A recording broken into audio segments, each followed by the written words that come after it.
Hello and welcome into Rightside Radio. I'm Amy Beth Shaver with the Allison Sinclair who has come back and the JP. How are y'all today? I missed y'all. We missed you. We missed you.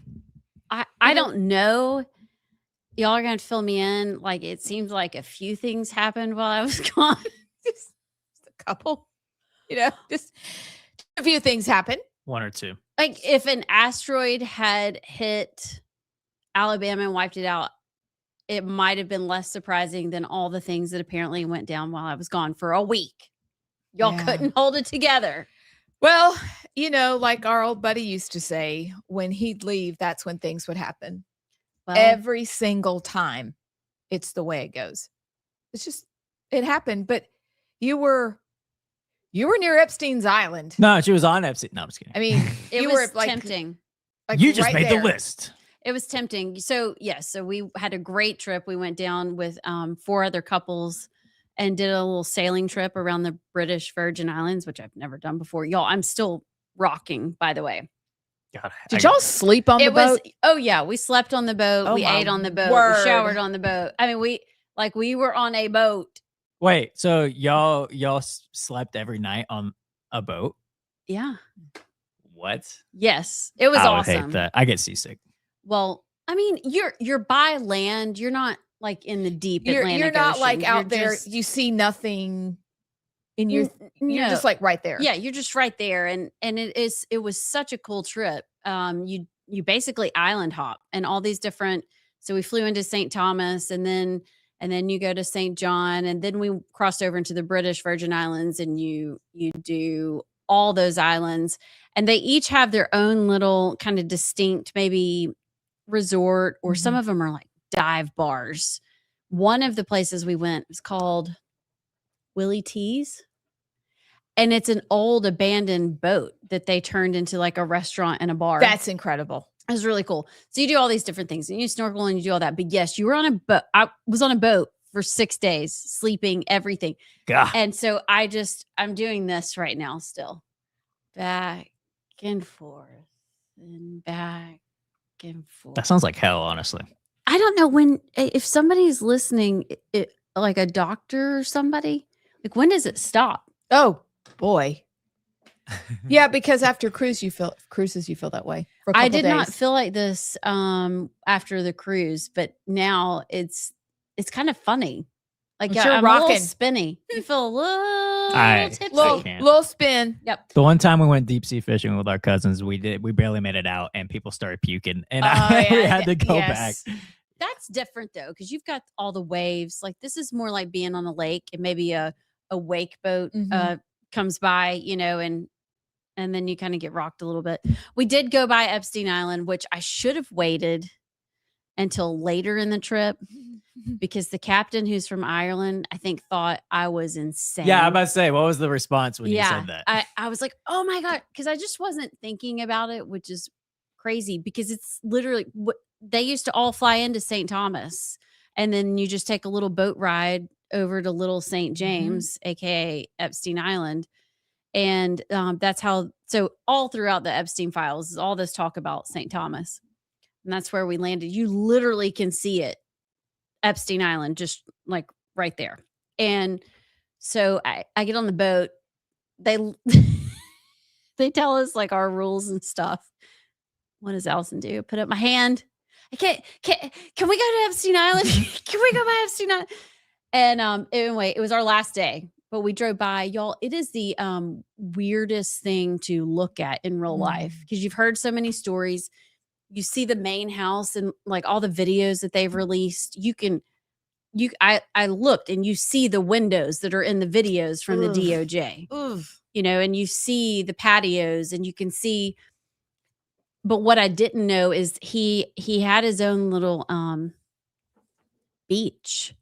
On the other side, there's a beach, y'all. It is a beautiful, beautiful place. And he had all these little different, like there's like a tiki hut and these lights. And anyway, and the new owner, it's some billionaire from America that bought it. He bought it in 2023.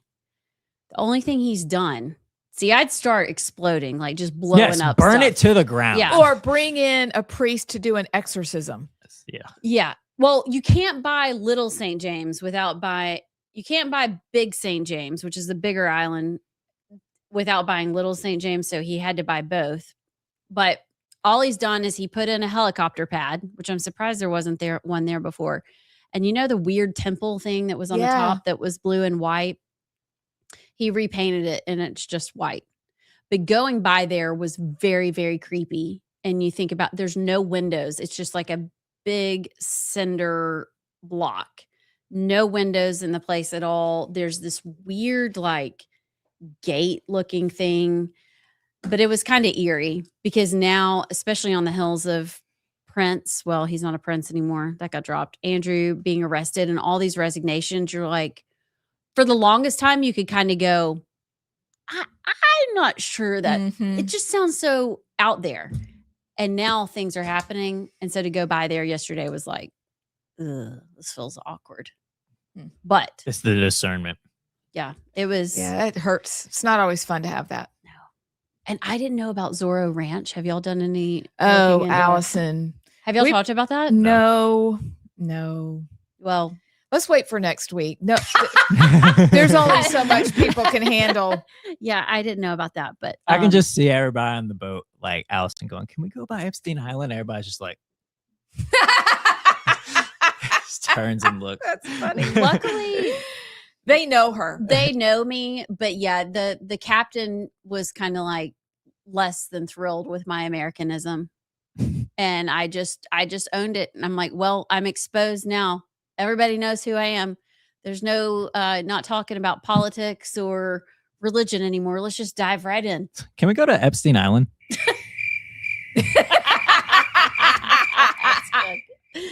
Oh, but it's good to be back. I really did miss y'all, and I was trying to. Can we do a? I'm sorry, I'm talking a lot. I haven't had a microphone in a while. It's okay.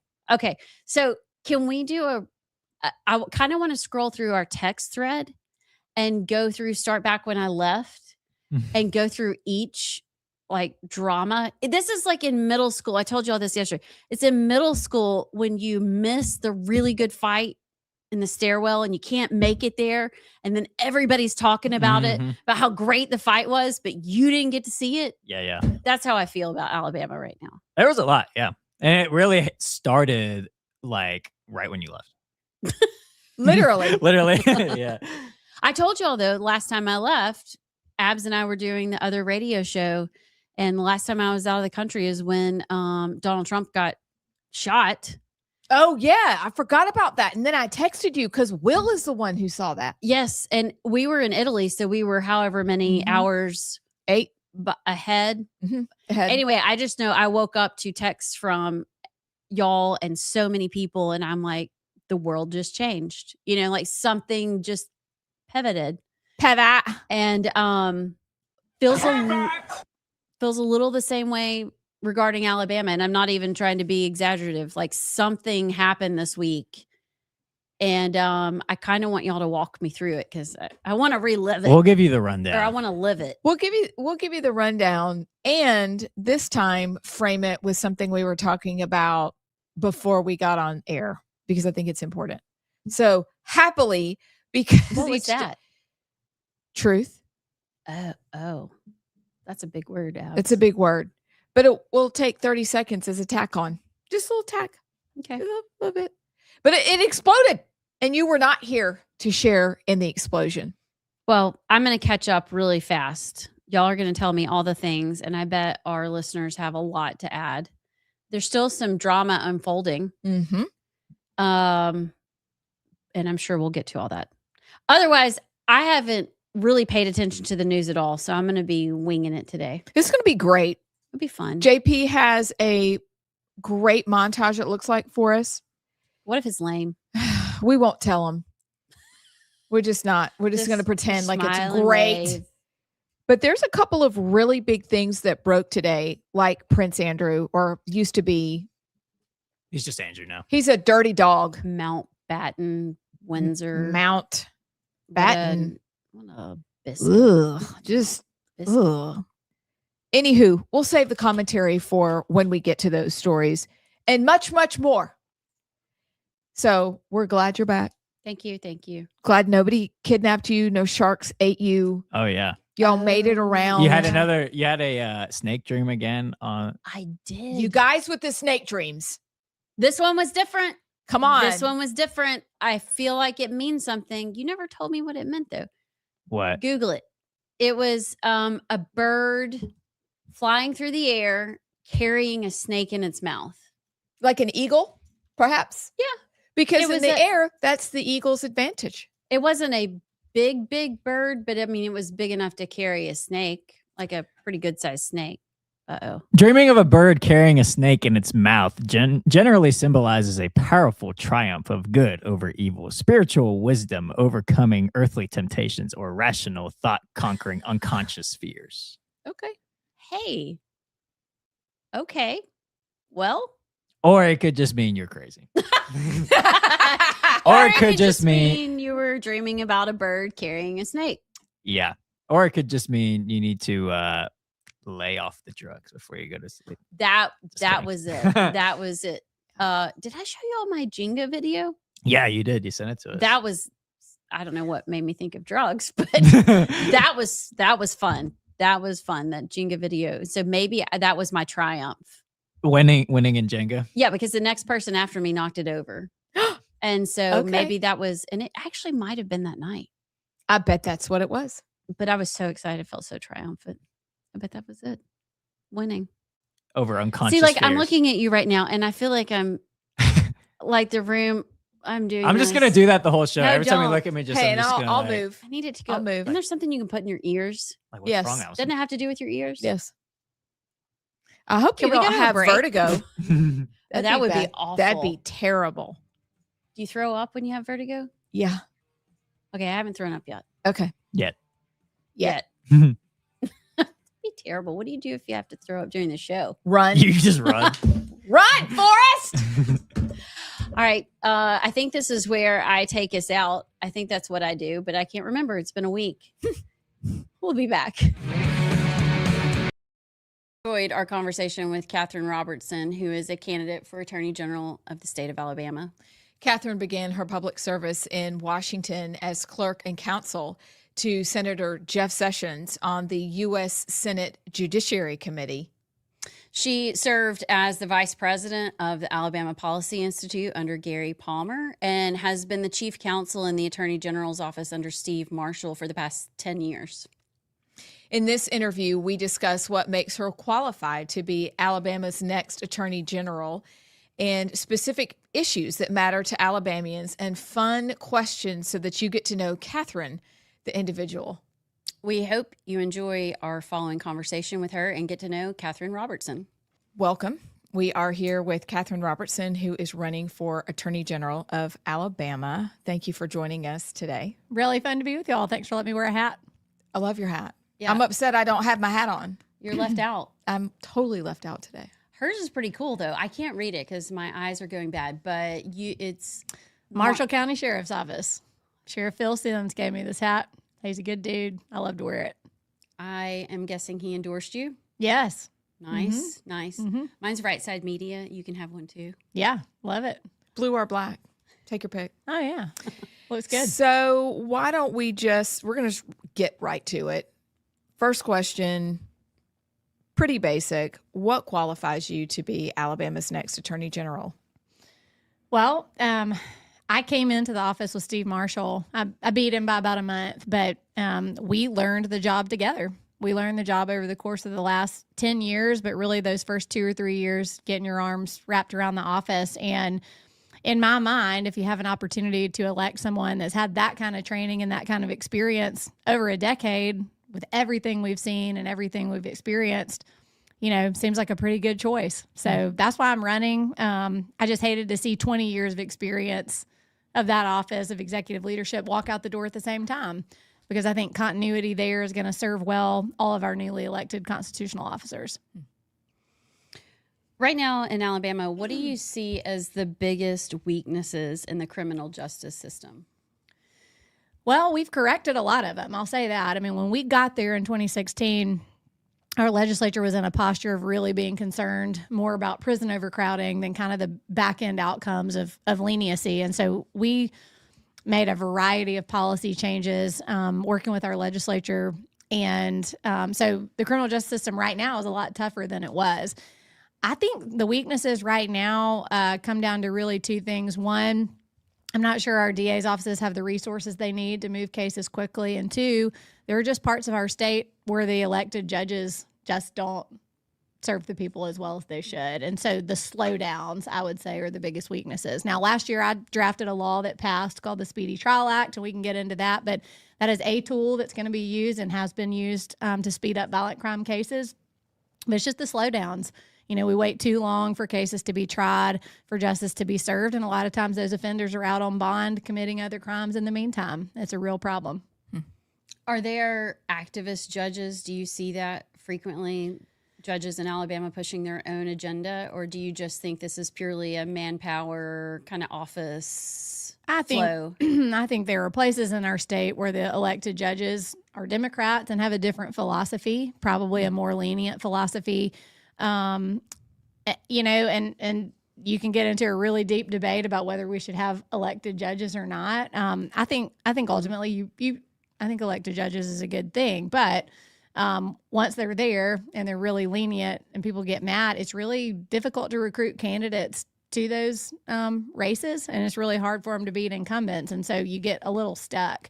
But I don't know that it's activism as much as just a mindset of, you know, I'm here to show grace or be lenient, and where you fall on that spectrum probably has a lot to do with your personal philosophy and ideology.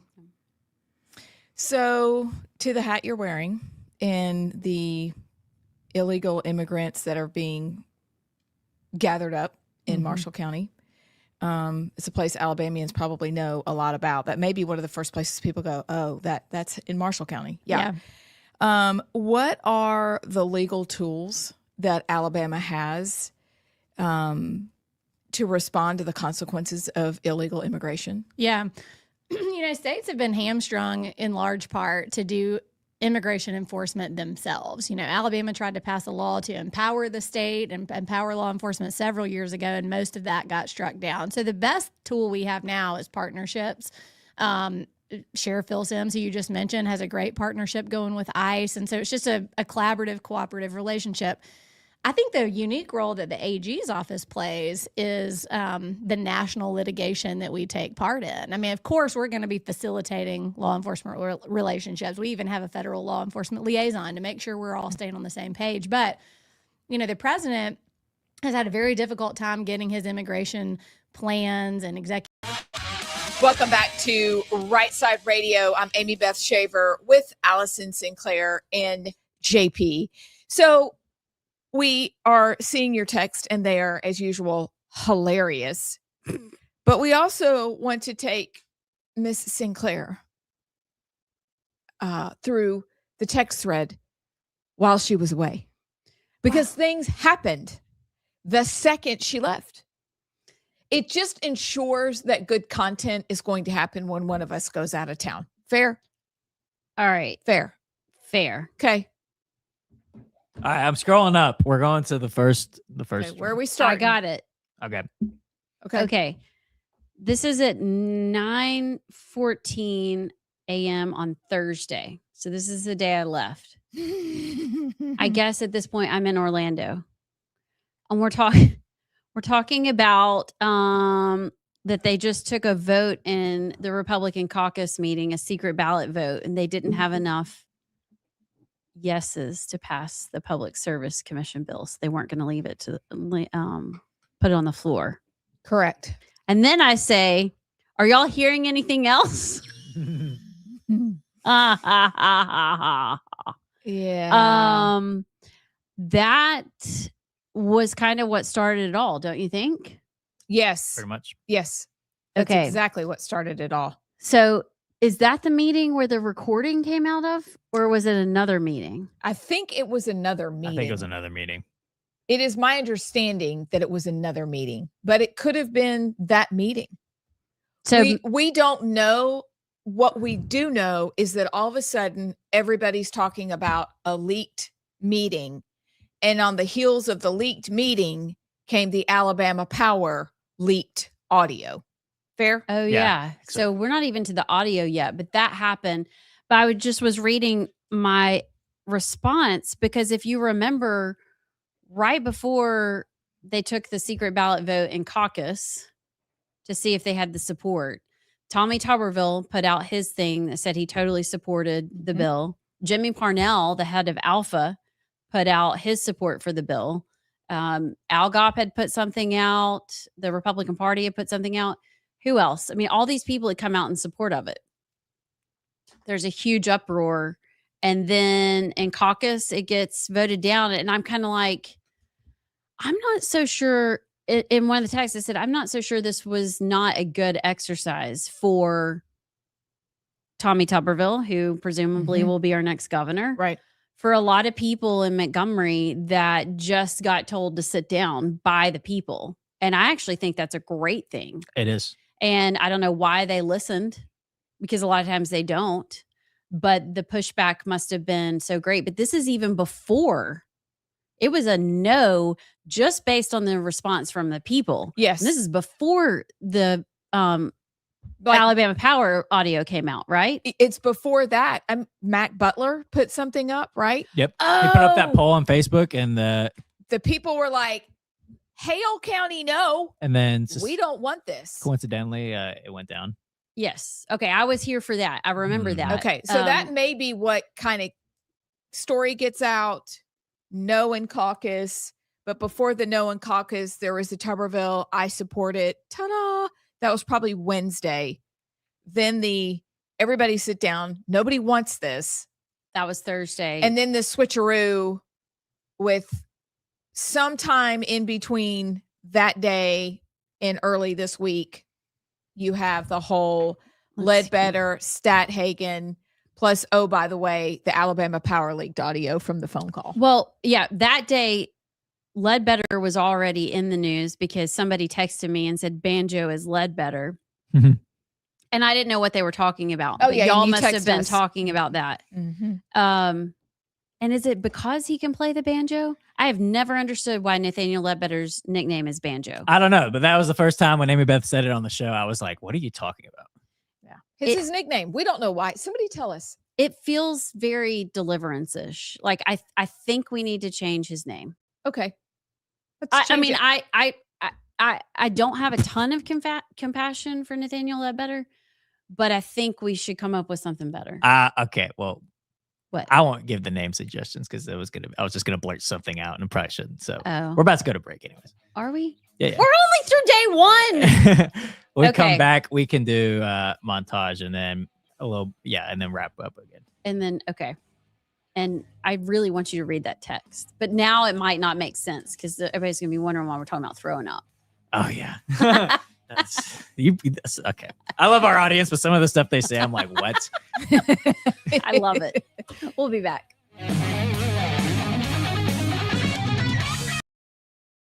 Into action because the blue states come rushing into court.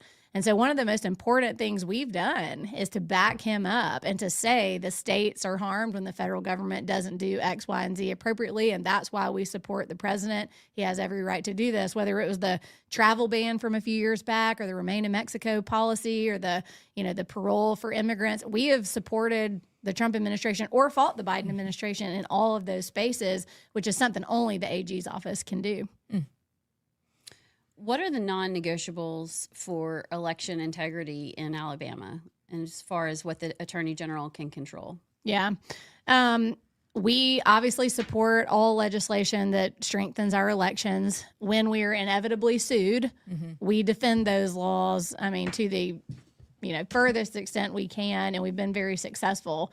When it comes to election fraud that takes place now, our office hasn't been referred, voluminous cases of election fraud, but there are places where you start looking at the number of people who voted, the number of absentee votes, and then the population there, and you kind of start to wonder. And so we've got tools to deal with voter fraud. It is a crime in Alabama, and, we investigate anything that's forwarded to us.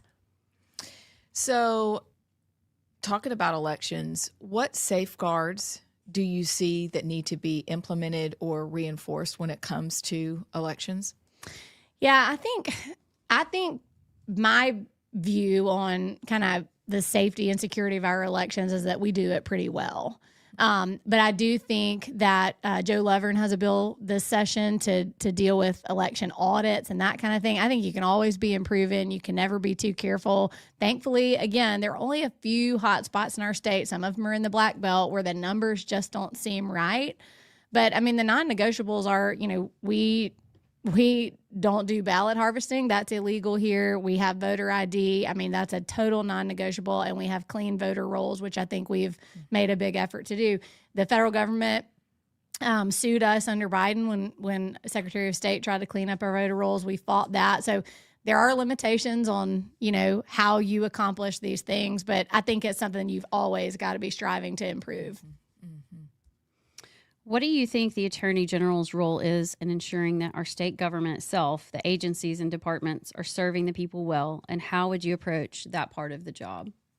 That's a really interesting question because I think when you're out talking about the role of the AG's office, they either know us as the crime fighters or the, Trump supporting, state sovereignty fighters. Both of those things are true. But there's this big middle section of what we do in the AG's office that never makes any headlines, but that I believe, as a former state think tank girl, really is an important role to improving our state government. We represent every state agency and every department and every regulatory board.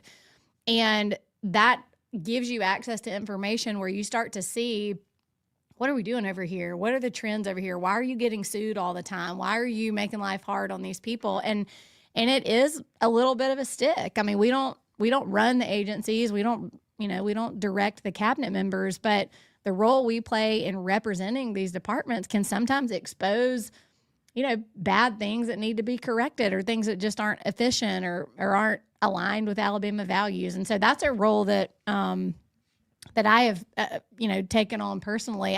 All of the agency councils report through me. And so we try to have a really good system to make sure that we're doing our part to keep our government honest. What does that look like if the reports come to you and there's trouble? Walk us through, when would somebody come to you and then what steps happen from there? Yeah, so any legal document that's filed in court on behalf of the state of Alabama has Steve Marshall's name on it. But those people aren't all under our roof. They're housed in different agencies. And so obviously we want it to be a collaborative relationship. I mean, we try to all, work together and work on the same team. And when I see filings or complaints or suggestions to hire outside counsel, when those things come across my desk, I mean, my first reaction is not to be hostile towards it. But sometimes you start seeing trends that you don't like, whether it's spending too much money, whether it's taking positions that really don't seem that conservative or aligned with Alabama values, or maybe not taking seriously enough things that the legislature has put in place. And so, starts with a phone call, but we do have tools. We can remove attorneys from cases. We can superintend cases. If an agency files something and we didn't see it, we can go in and say, don't listen to them, listen to us. And it's a really, really important tool that we have that's really little known, but I think we. Welcome back to Rightside Radio. JP, I'm already thinking of new introductions for tomorrow. I think I'm going to start saying greetings in all sorts of languages. Every day. I love the hello. Hello. It's Medea, okay? How you Mainly doing? she's cussy, but her hellos are how Chris and I greet each other generally on the phone or when we walk in the door, because it's hilarious. He is funny. Can we not even say she? Because it's too real. Like back in the day, we would talk about Mrs. Doubtfire and we'd be like, oh, she's so funny. And nobody would even think anything about it. And now we're like, no, technically it's a he. It's a man.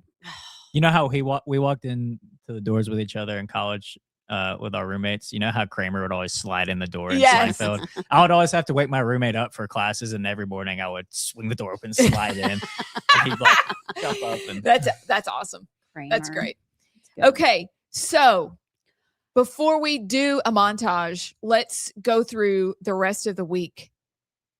And where were we, my friends? Okay, so the caucus meeting just happened. They're not putting up the Public Service Commission bill for a vote on the floor because they would all get embarrassed because leadership didn't do their job. Leadership did not do their job, which we'll get to why Scott Stadhagen got whatever he got. Okay, then we keep scrolling. JP says, don't get eaten by a shark. Thanks. Then we get to Dean Odle. Dean Odle's back. This is on Friday. He's about to have his hearing on Sunday. And that didn't go so well, did it? No, it did not. So he is officially kept off the ballot. And JP, you were just saying in his Facebook post, he said, well, technically, I broke their little rule. Yeah, I didn't read the whole paragraph. It's like I ain't reading all that. Happy for you, though, or sorry that happened. I read that part of it, though. It's like, technically, I did break their little rule. And, yeah. See, this is what I don't understand. Okay, and this will tie it all in together. But please, somebody tell me, you have rules for a reason. Right. Oh, okay, wait. Let me go back. I know on Sunday, too, they kept, is it Jesse Battles? Yep. Off the ballot. Yep. And somebody else, some girl. I can't remember the other, but yeah. Her last name was like Ross or something. All the challenges were all kept off the ballot. Okay. Because there are rules, correct? Right. And what is the rule, Abs? The rule is if you lose, you have to, boys and girls, not run again or be a sore loser and write your name in or run as an independent. You support whoever ends up winning that primary. But that is not what Mr. Odle did. And Jesse Battles and Ross girl, Mrs. Ross. Yes. What was their infraction? Well, Mr. Battles helped a Democrat named Craig Ford. We also have rules for that. And if you help a Democrat. What do you mean help? Like JP? Okay. He was on his campaign team. Okay. So he wasn't. He was on the payroll. He was running for mayor, correct? Yes. Which a lot of mayors are supposed to be nonpartisan. I don't know how that works. Well, he's the current mayor of Gadsden. Craig Ford is. But Gadsden has a Democrat as a mayor. I don't know. He won? Yeah. So I'm not sure. He was an independent member of the Alabama House of Representatives, but he was the minority leader in the House from 2010 to 2016. So I'm not sure if he technically ran as a Democrat for the mayor's race because those are nonpartisan, like you said, but he worked on the payroll of just like a Democrat in the. Okay. So why do these people expect to be allowed on the ballot, no matter who filed? Because I heard everybody's like, well, his opponent's the one that filed the challenge. Who cares? It wasn't her. It wasn't Amy Minton. It was someone else. But who cares who files it? Like, there have to be rules, because if you don't have rules regarding these things and you don't uphold the rules, which some people in the party haven't in the past, you end up with the crap we have going on in Montgomery right now. Exactly. Where you have fake Republicans that are now Speaker of the House. I mean, that doesn't make any sense. Literally, Nathaniel Ledbetter was a Democrat until 2010. Ran in 2010, lost, and said, oh, shoot. Apparently in Alabama, now you can't win as a Democrat anymore. Switched parties, ran as a Republican in 2014, which there's a 6-year window in there. Yes. I don't know how he got on the ballot. And now in just a few short years, you're Speaker of the super Republican majority Alabama House. Like, that is insane. Yeah. And that is called conspiracy, in that this was all planned. Oh, 100%. 100% planned. But that's why Montgomery does not look like, Steve Day somewhere in there, we'll get to it later in the week, tweeted about what is Alabama doing? He's a national figure. He's paying attention, talking about Scott Stadhagen being ousted. It's like, what they're like the beacon of Republicanism, but we're not. And it's stuff like this. We are not the beacon of Republicanism because we bend the rules for people we like. So people think that they're not going to have to abide by the rules because, well, look at this. One of the most important jobs in the legislature is owned by a Democrat, and his chief of staff is a Democrat. Nope.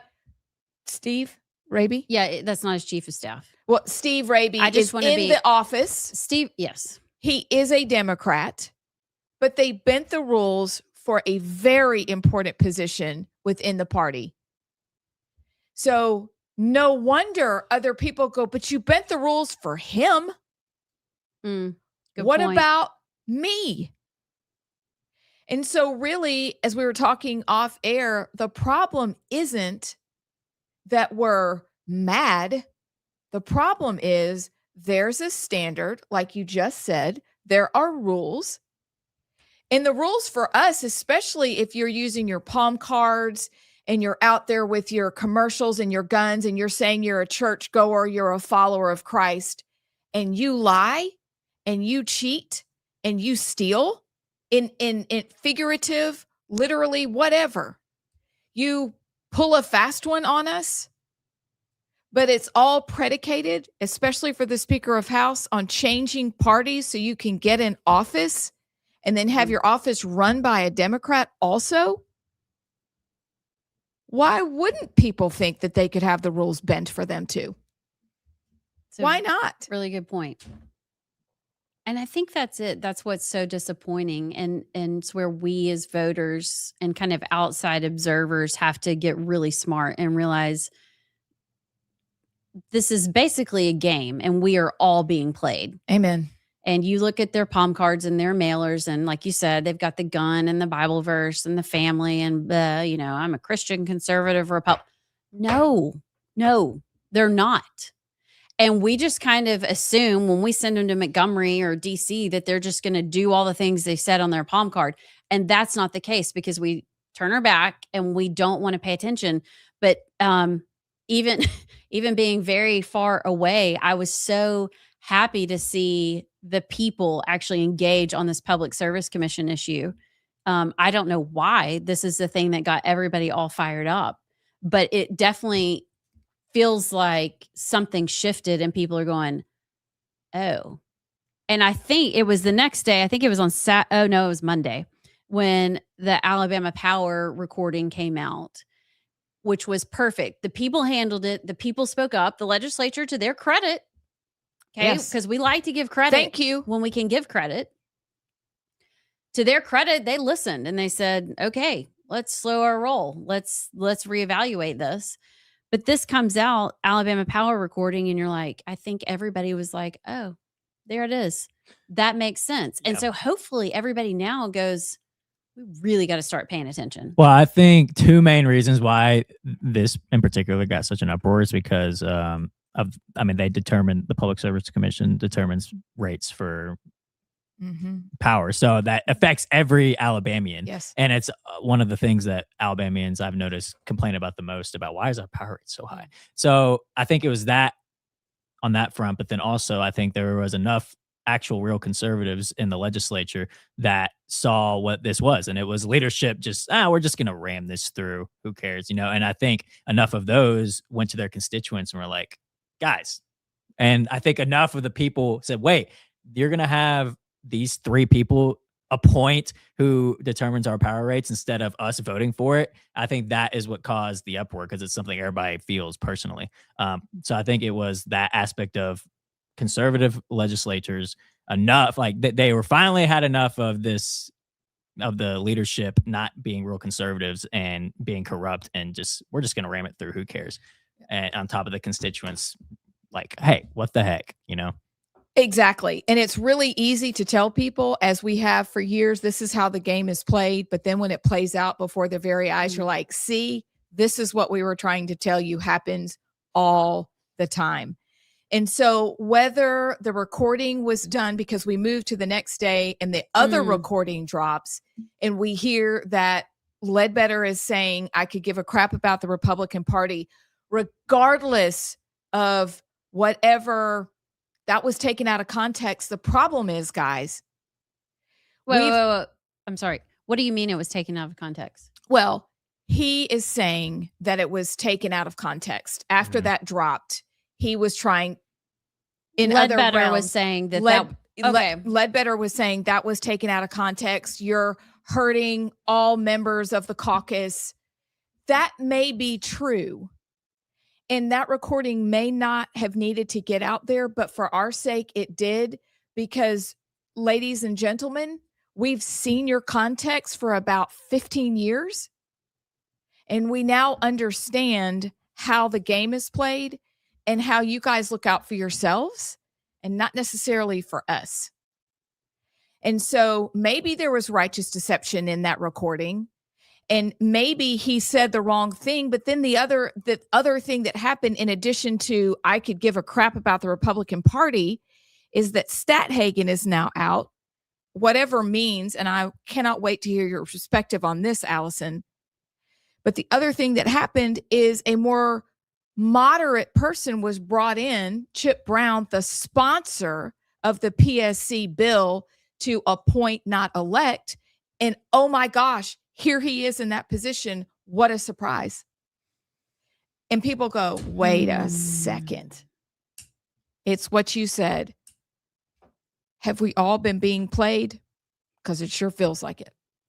Yeah, I think you bring up a good point about Speaker Ledbetter, is that let's give him the benefit of the doubt, because I will say in that recording, it doesn't give a context. Right. I listened to it. It doesn't tell you really what he was speaking about in that moment. All we have to go on is maybe people are in the room, or to guess, because in its face, it does sound really bad.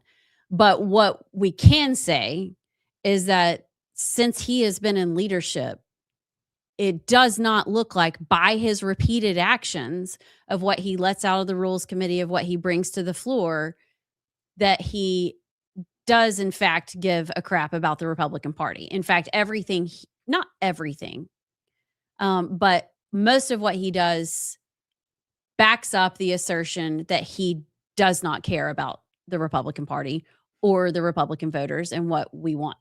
So I don't think it's stretching. Even if the context was wrong for that moment, it's not stretching at all to say that. Now, to give credit to Speaker Ledbetter, when I took him all the stuff from the libraries and in our schools, he was awesome.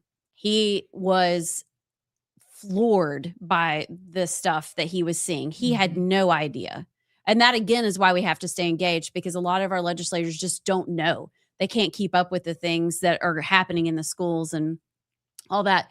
The House actually passed that year I think it was one of the bills that I can't remember if it was the library bill to keep obscenity out of the libraries, or if it was the K through 12 where you couldn't have the gender ideology talks. But the House, and he actually passed that bill, and then it died in the Senate. So there are times where you get a little glimmer of hope and you're like, oh, yeah, maybe we're getting somewhere. And then stuff like this happens. You're like, dude, come on. Like, you could be so good. Yeah. You have all the right workings, and we got to fall back on the fact that, yeah, it doesn't really seem like you give like a crap. So I don't know what else you want us to think, except start acting like you give a crap. That'd be great. Then we can say something different. Right. That'd be awesome. Okay. Rant over. We got to take a break, but we're only like to Monday. We got 3 more days to go through of the text. Is that okay? Yeah. Oh, yeah. What are you going to say? I'll just say in the break. I'll say in the break. Okay. We'll be back. A lot of good in that space. I had no idea. I know we talked about it a little bit on a previous interview, but that's fascinating. Yeah, I mean, we had an issue a couple years ago. There was a regulatory board that it was the pharmacy board, regulated pharmacists. They've since had a change in leadership, so no shade on them. But they had filed a complaint against a particular pharmacy and a particular pharmacist. And when I looked at it, I was like, that's not right. I mean, that's real life. That's your livelihood. And so we went in and dismissed the complaint against the guy. It's an unusual role for the AG's office to play. The other interesting thing is that the AG by law can't really ever have a conflict, meaning conflicts don't exist. So there have been times where we've sued a state agency, even though the agency would normally be our client, just to try to get them into compliance with what we thought the law would be. We've done that on 2 occasions. Actually, I've actually taken a stand against a state agency before. It's really unusual, But it just shows that there's so many tools that the Attorney General has that if you don't care about getting the job right and you only care about chasing headlines, none of that stuff I mentioned, you wouldn't do it.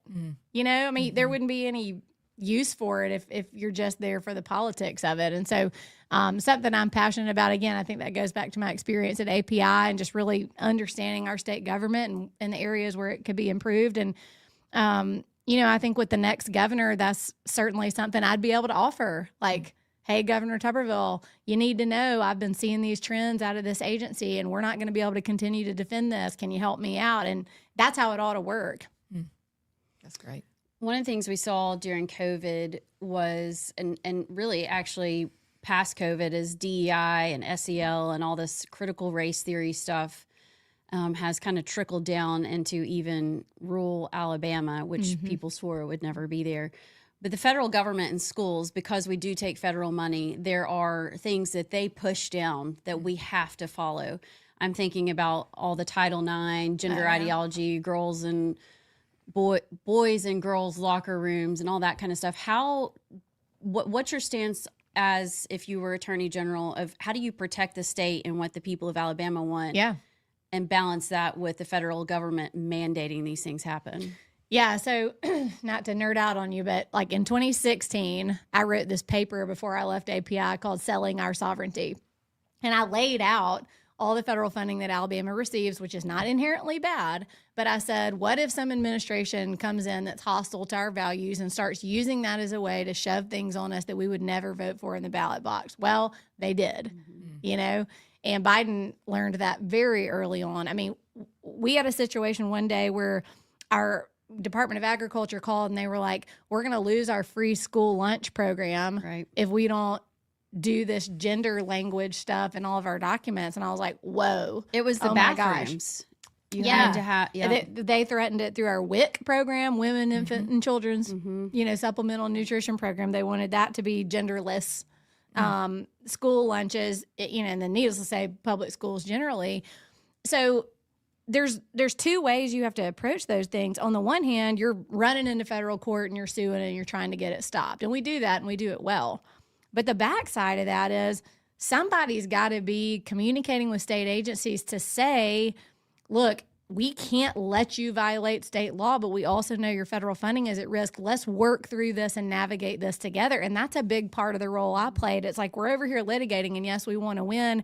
But I mean, you know, I was writing legal memos all the time, trying to give these agency heads and their general counsels advice on, you know, not forfeiting the money because, I mean, the program is partially paid for by the federal government, but here's how you can maneuver, here's how you can navigate it, and then sort of policing to make sure that the stuff wasn't being pushed through anyway. Again, that's kind of the inside baseball part of it, but there's a lot of aspects to this stuff. You don't just file the lawsuit. There's a lot of work to do within state government, and goodness knows during COVID, I mean, I was putting out memos once a day saying, you can't do this, you can't do this. You've got to adhere to state law, and we will try to help you work through the threats coming from the federal government. So is that what it means then, where sometimes people see the Attorney General's office as that last line of defense? Yeah, I mean, I think the Attorney General got that tagline as the Republican AGs, not all of them. Some of them aren't a good line of defense at all nationally if they're Democrats, but they got that because it was during Obamacare. If you remember, the state sovereignty was really threatened over a provision of Obamacare that was going to like force states to do Medicaid expansion and some other things. And for once, the United States Supreme Court said, okay, states are independent and separate sovereigns. Like, we've got to acknowledge that. And so that kind of became the tagline. And what it means can be on the national front. It can also mean in the state, even though people don't think about it that way as much. But it's kind of like when all else fails, Congress doesn't get things done very quickly. Welcome back to Rightside Radio. I'm Amy Beth Shaver with Allison Sinclair and JP. So here's what we're going to do. We're montaging, but just because this is radio theater, plan to stay tuned because around 3:30-ish, we will wrap up our conversation because it ends where we started either on Monday or Tuesday with a thought there will be not necessarily a call to action, but something we need to seriously consider so that we can make real changes. Okay? So you got to stay tuned for that. But first, you know what we're going to do? The montage. For news.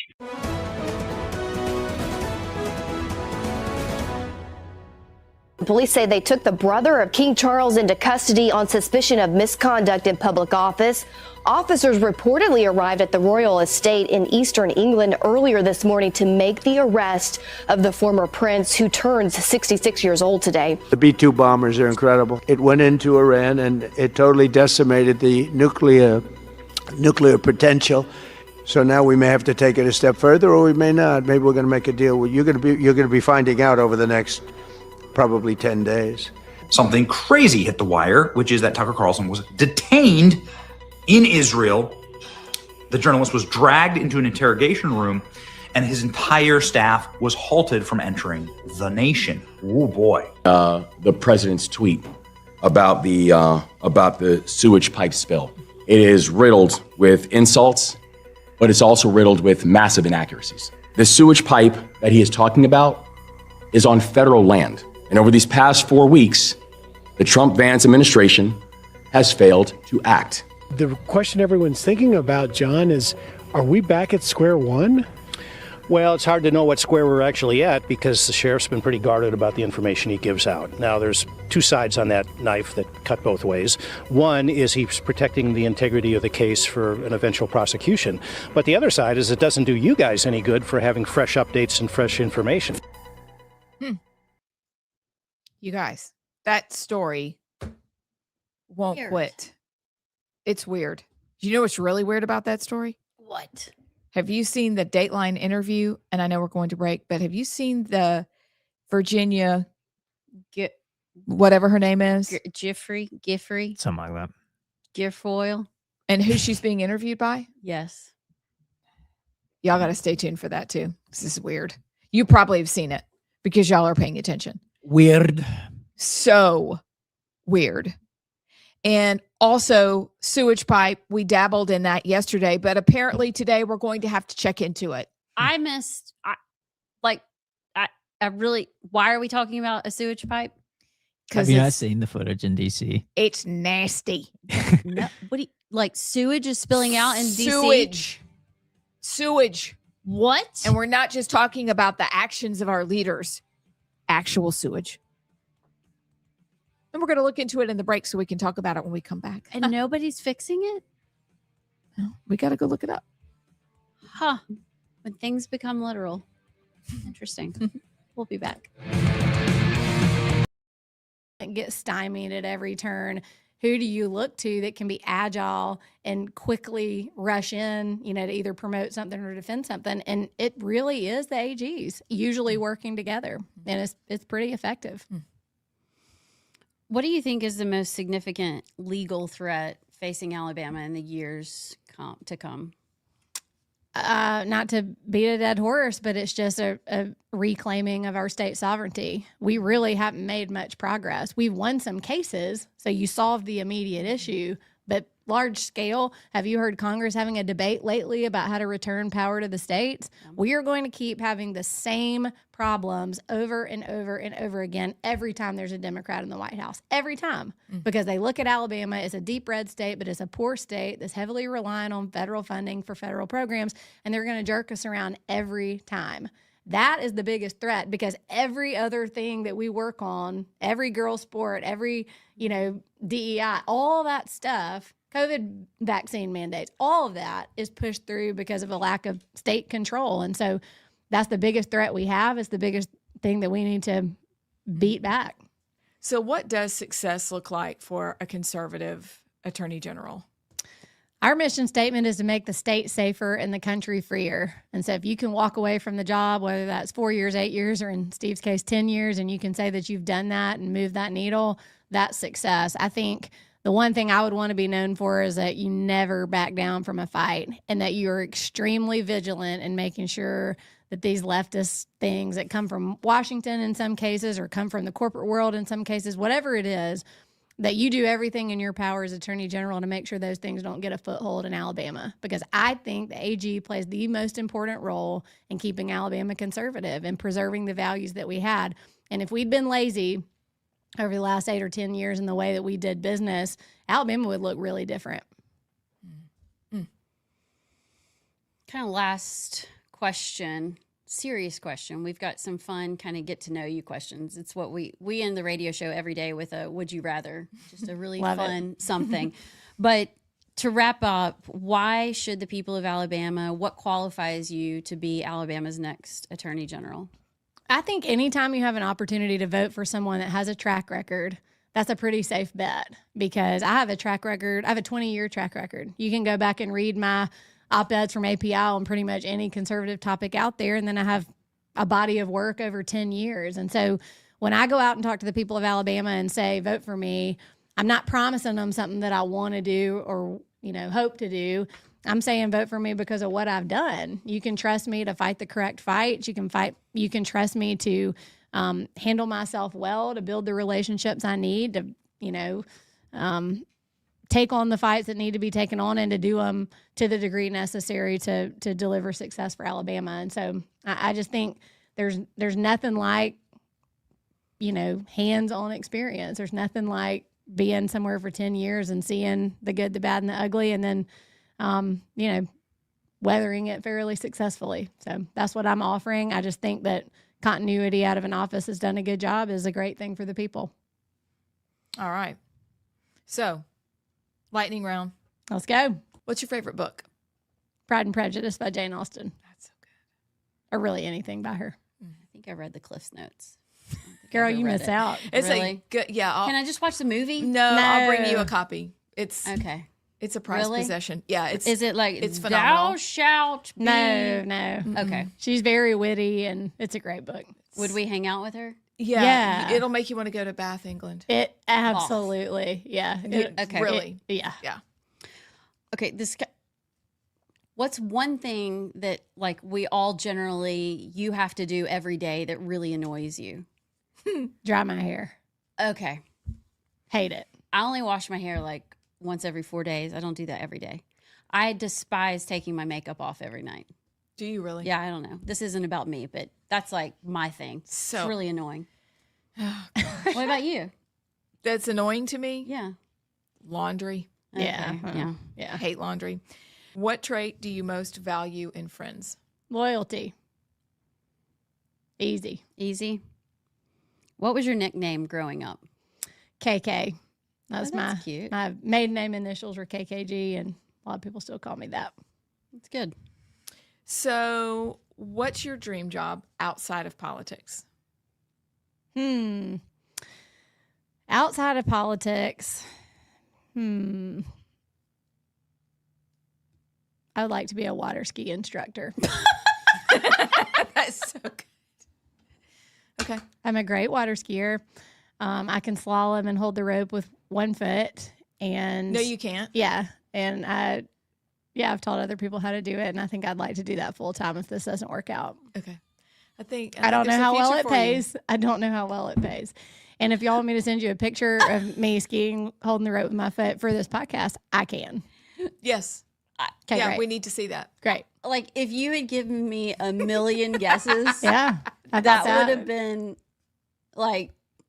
a million and one. Yeah. Possibly. Oh, hey, full of surprises. That's hysterical. I wish I could water ski. I just can't. I can teach you. I can't stay up. If I'm not Attorney General and I become a water ski instructor, you will I'll have give you a lots good of time. deal. Okay, Yeah, yeah, good we'll deal. we'll schedule that because Jared's tried for years and he's given up. He's like, I'm dizzy going in circles picking you up on the boat. Thank you all for joining us today. We hope you really enjoyed the podcast. Please like, share, subscribe, and if there's an option, give us a thumbs up or a 5-star review. We really appreciate it. Me, Beth Shaver, with Allison Sinclair, and we are joined by Admiral Brian Christine, who is the Assistant Secretary for Health at HHS, and it is a thrill and it is an honor, sir, to have you here. Thank you.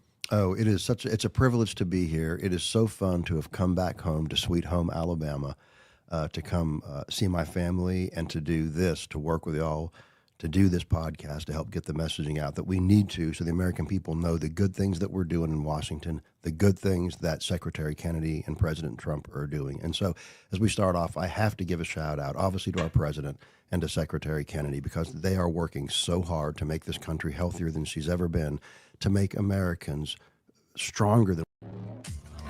Welcome back to Rightside Radio. I'm Amy Beth Shaver with Allison Sinclair and JP.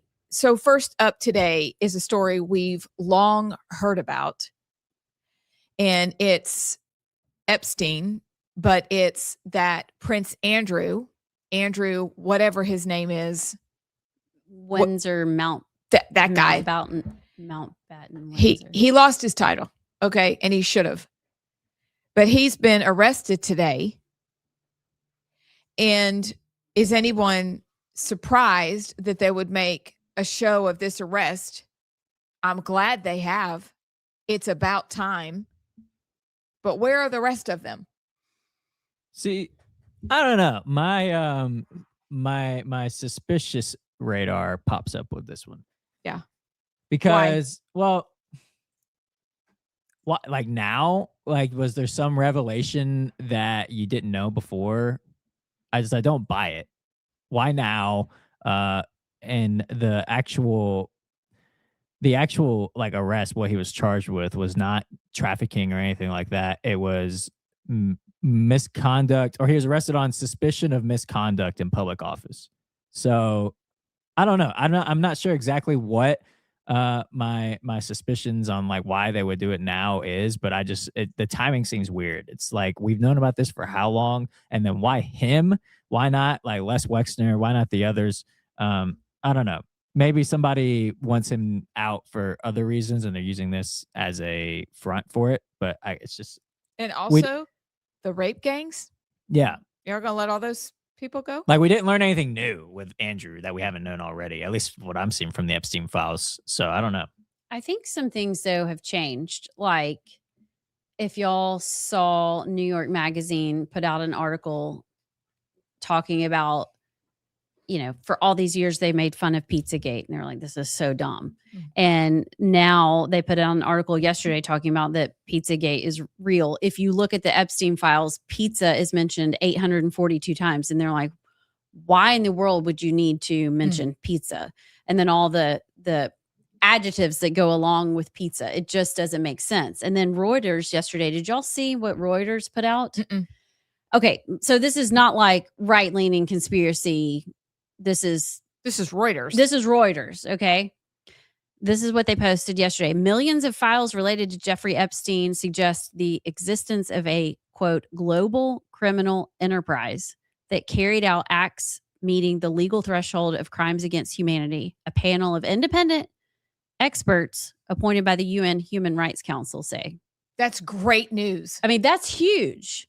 So I think that now you have all these mainstream media and global publications that are taking this seriously through these file releases that I'm guessing a lot of people are like, oh, we can't sweep this under the rug anymore.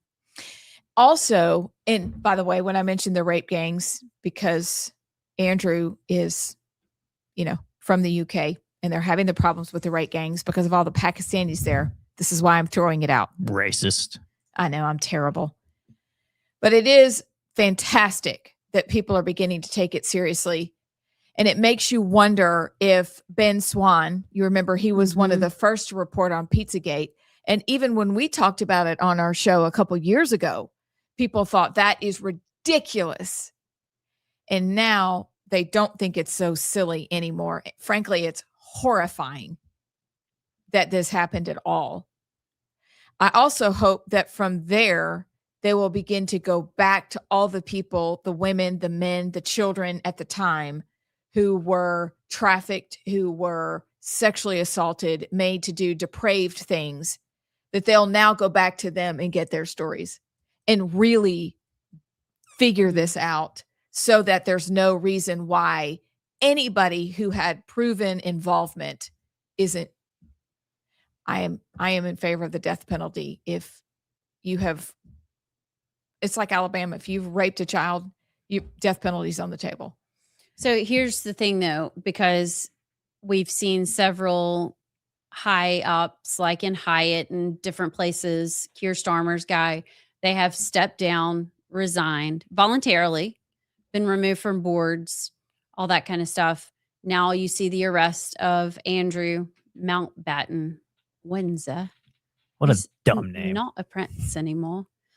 So all these things are happening internationally, but nothing's happening here. And yesterday at the House committee hearing, where Les Wexner was speaking, apparently not one Republican showed up. Not one Republican showed up to hear his testimony. And if you remember, he came out as a co-conspirator through the Massey Ro Khanna stuff. Not one Republican showed up to his hearing. That's a problem. That is bizarre. I have guesses as to why. I don't know, but that is troubling. And so you watch what's happening across the globe, and you're like, hey, Blondie, what are we gonna do with this? I think it goes higher than her, but that's just me. And what does it say? Are we all thinking this? What does it say when Republicans, who are supposed to be extra moral, because that's get used against us all the time by Democrats? Hey, don't y'all say you believe the Bible? You're so connected to whomever might be on that list that needs arresting that you cannot even separate yourself enough to go, I know them.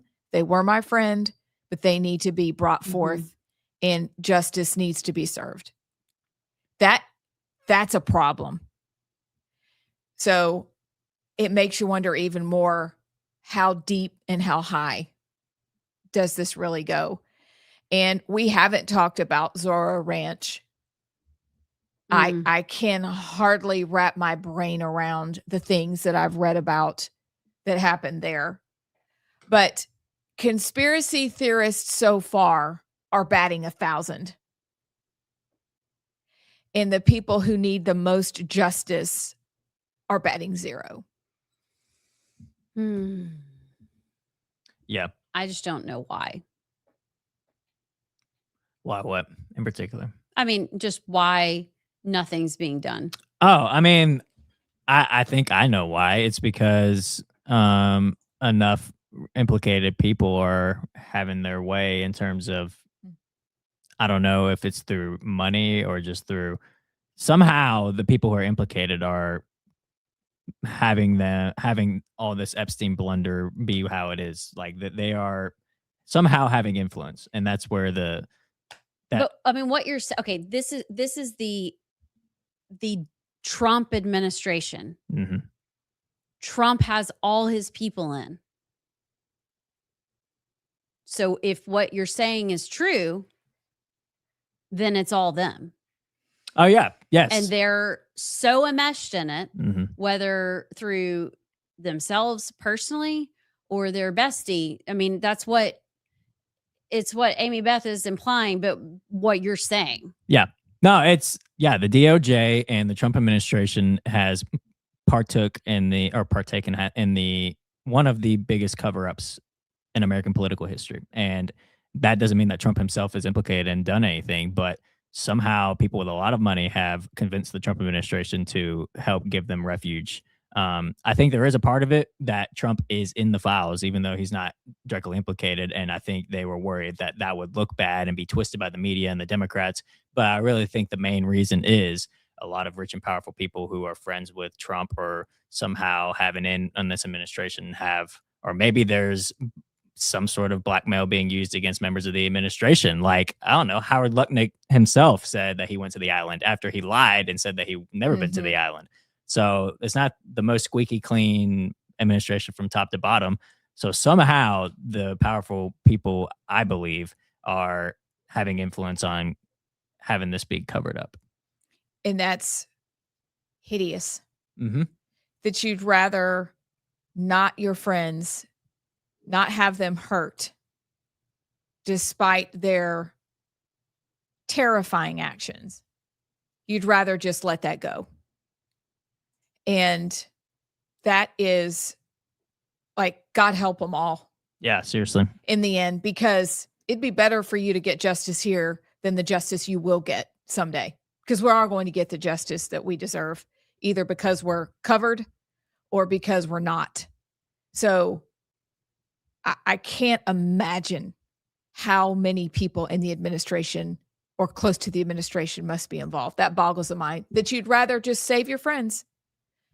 That's disappointing. Well, here's the thing too. Like when people say that we're attacking Republicans, the midterms are coming up with this is not great messaging. All we're doing is wanting to hold the Trump administration accountable for what they said they would do. That's right. JD Vance, Kash Patel, Dan Bongino, Trump himself said, yeah, we're just going to release the Epstein files. Why? If you go look at Pat's podcast and a tweet from JD Vance that said, do you remember when there was an elite pedophile ring and it just never got exposed? I wonder why it never got exposed. And then these people get into power and do exactly the same thing and they cover it up. So it's not like we're doing anything other than just wanting the Trump administration and Republicans to do what they promised they would do. And like they were saying what we were saying right now before they got in. So then what changed? Something changed to where the people who have power and are implicated, somehow their way is getting done. And it's really disappointing to see because it's really not hard to just, redact all the child porn, redact all of the whatever national security means, but release all of the co-conspirators, release all the unredacted names other than victims of who took place in this. But the fact you got caught redacting 6 co-conspirators means nothing other than you're protecting them after you just said the whole time leading up that you would release them all. So, we're not doing anything other than just saying, hey, you didn't uphold your promise. And by the way, that promise was to hold child sex traffickers accountable. So that you're giving evil refuge. On that note, I know we got to go to break. Did y'all hear what Representative Ted Lieu said yesterday, the Democrat, about Trump being in the files? I did. I don't know how much stock I put in it, but I did. Yeah. I just don't know how you can. So this is his quote. Donald Trump is in the Epstein files thousands and thousands of times. In those files, there are highly disturbing allegations of Donald Trump raping children and threatening to kill children. How can you come out and say that? Okay, he's a congressman. In theory, he's seen the files, unredacted. How can you come out and say that and not be held accountable if it's not true? Does that make sense? Yeah, because he knows if it's not true, he's going to get sued into oblivion. Yeah, the repercussions. He's not on the House floor. You know, he's holding a press conference after, I guess, he went and looked. So if that isn't true, you're either really, really ballsy and you don't care if you get sued and whatever, or it's true. I don't know. But that's a pretty serious thing to come out and say that in front of the American flag with your congressional pen on. Yeah. Okay. Hello. We'll be back. Make America great again. So thanks for the opportunity. So before we jump into those values issues and talking about making our country healthy again, which is such a relief, could you tell those who may not know you or have heard about you, because you are a legend, a little bit about your background? Sure. As we jump in. Yeah, absolutely. So I was born, my father was in the Army. I was born in what used to be West Germany. Now, if you're old enough like me, you remember that one time there was an East and a West Germany during the Cold War. My father was a tanker. In other words, he was in armor in the Army, tanks. And we had a lot of armor assets deployed along the East-West border during that time. I was born in 1963, really the height of the Cold War. So I was born in West Germany. My father ultimately went Special Forces. In his second tour of Vietnam, he was really severely injured, lost an arm and a leg, got out of the military. We ultimately settled in Augusta, Georgia, had some family there. I went to medical school at Emory in Atlanta, and then I came over to UAB for my residency. And that's how I got to Birmingham. I did my residency in urologic surgery, completed my residency, and then I joined a urology group here in Birmingham. And I practiced with that group for 24, 25 years, really subspecializing in men's health. That was kind of my gig. Then I got the call for the nomination to be the Assistant Secretary for Health from President Trump. Went through the confirmation process. Ultimately was confirmed by the Senate. I was confirmed into this position last November. And here you are. So now I'm in Washington as the Assistant Secretary for Health. Were you expecting that call? I mean, how does this happen? Yeah, you're just like no, that's a great Brian question. Christine in Birmingham, Alabama, and you get a call that you're the next Rachel Levine. What's her boy name? Richard. Richard Levine. Richard Levine. You're That's Richard. exactly right. Yeah. Yes, I am President Trump upgrade from Richard Levine. We would say there so. you We're go. very grateful Yes, for you. Yeah, exactly. And I really think, listen, I think one of the reasons that President Trump nominated me and that Secretary Kennedy wanted me in the position is because I practiced medicine on the front lines. I was kind of a Main Street doctor. And I think they liked the idea of having someone who really understood medical care and delivery from a Main Street level. I think personally, I think also one of the reasons that President Trump wanted me in this position, because there's really not another visual that shows the difference between the horrible Biden administration and the really righteous and good Trump administration, and the fact that you have me in the same position as Levine. I'm a man who wears men's clothing, and that really says all you need to know about the last administration and this administration. For sure. I always thought he could have done a better job, like zhuzhing it up a little bit. Like it was like he put on some earrings and a dress, and that was it. Like, but we can work a little harder. But I think America, the juxtaposition is overwhelming from what y'all are doing versus what he was doing. Well, no, exactly. When you look at Levine, I mean, again, his agenda was no question about it. The transgender and minors agenda was so important for him. All he wanted to do was to tell little boys they could be little girls, little girls they could be little boys, and then recommend castrating surgeries, castrating chemicals, hormones, and do irreversible harm to these kids. So if you go back and look at what he talked about, mostly that was it. I mean, Levine advocated for removing any kind of age restriction on transgender treatment in kids. He advocated for those sex-rejecting surgeries. That's what we call them. People say transgender surgery. No, in this administration, we talk about sex-rejecting surgeries and procedures because that's what they are. And that was his big focus, right? I personally believe he was in that position as a statement. I personally believe he was in that position to be an eyepiece, not because he really cared about the health of the country. So I'm really happy to be in this position to be able to reverse and to right so many of the wrongs that the last administration and Levine, perpetrated on the country. So in this position, you're able to do a lot of good. Could you talk to us about your roles and responsibilities? Sure. As the Assistant Secretary for Health, you have kind of a three-level role. One is to help form healthcare policy, to work across the different divisions of the Department of Health and Human Services, to work with the CDC and NIH and FDA, and work with HHS leadership to help form healthcare policy. So we help form the policy. We help implement that policy. There's also a communication role, which really appeals to me, in that we help to communicate the policy to healthcare establishments, healthcare providers, and to the country at large. Okay, the Surgeon General falls under the Assistant Secretary for Health. So when we have our new Surgeon General in, and I'm happy to say that Dr. Casey Means will be having her hearing before the Senate on the 25th of this month, I believe. She'll be an amazing Surgeon General. We're going to work so well together. But together we'll be advancing the message of the Department of Health and Human Services and President Trump to the American people. So there's that communication aspect to the role. And then also, the Assistant Secretary for Health can serve as a civilian, or they can do as I did, which is request commission from the president. So I have been commissioned.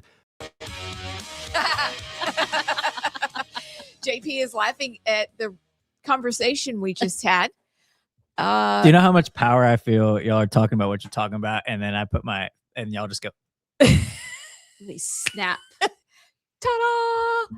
We're Shazam. professionals. I mean, one of these days I'm not going to tell you. I'm just going to turn the mic on and then we'll talk JP? about wrinkle spray. and whatever. They would learn a lot about wrinkles, schminkles. JP. Wrinkles, schminkles. Wrinkles, schminkles, That's and frownies.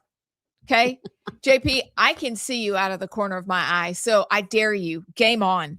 I would never. Game do that. on. Well, it'd be kind of fun. there's sometimes it'd be okay, and there's sometimes where it would Yeah, not there's be Like okay. the break With that. before that, when we're hashing out what's going on in Montgomery, is probably can't. All right, what are we doing, you guys? Before the 3:30, Use when we dive into guys. more news. finishing up part of our original conversation from today about Montgomery and where it ends up. And there's a whole nother convo in there that's kind of weird. Can we tell everybody who's coming on tomorrow? Yes. Oh, we are having 2. Or do we want to do radio theater? Who? Wait, which one are you? Who's the 2? Well, write it on the piece of paper. Well, who were you on the phone with? Are they coming? Oh, no.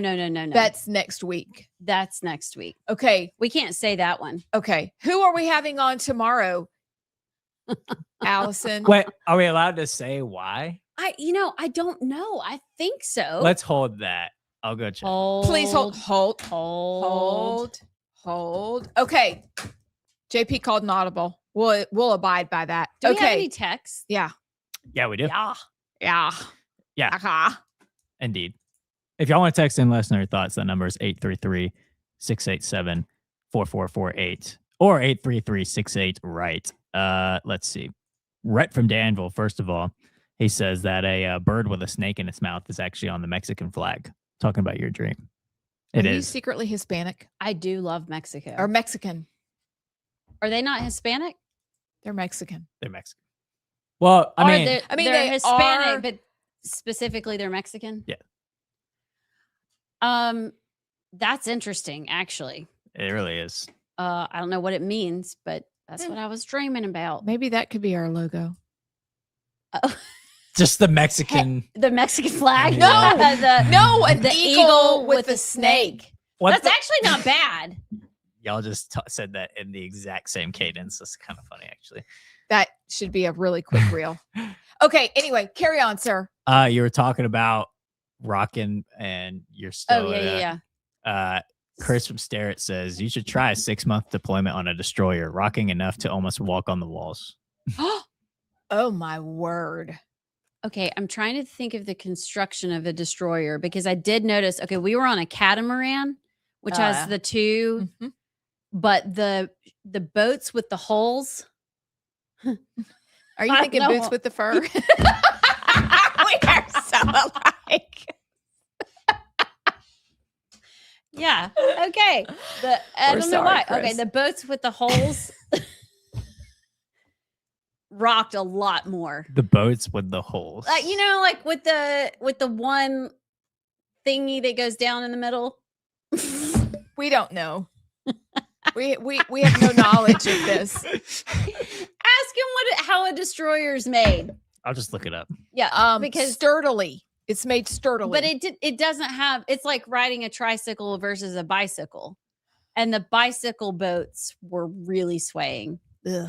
And I couldn't do it. I mean, I'm still spinning. Oh, I know what you're talking about now. Okay, I get it. Oh, did y'all do we got about 20 seconds. Did y'all do the what's water tricycles? Yeah. Oh, the sea scooters were so much fun.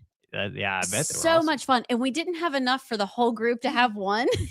So we figured out if you grab a sea scooter, then the person can drive it, but you can grab onto their ankles. And it's like a sea scooter train. It was awesome. It was so much fun. That sounds pretty sick. Yes. You felt like a fish. Did y'all see any animals like manatee or dolphins or stingrays? We saw dolphins and we saw eels and we saw really pretty fish that were like blue and pretty. And sharks. Sea turtles. That was the cool thing. We saw sea turtles. No sharks. We saw some huge tarpon. Ooh. Scary. Really? And their eyes would glow in the lights at night.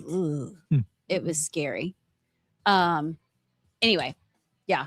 Sea scooters were awesome. Sea scooters. Sea scooters. Okay, we'll be back at 3:30 on the other side with what? Well, some Bama news. Bama news. Are we going to Some do catfight news. We're doing Katie that. Brett, Laura Loomer. We'll be back.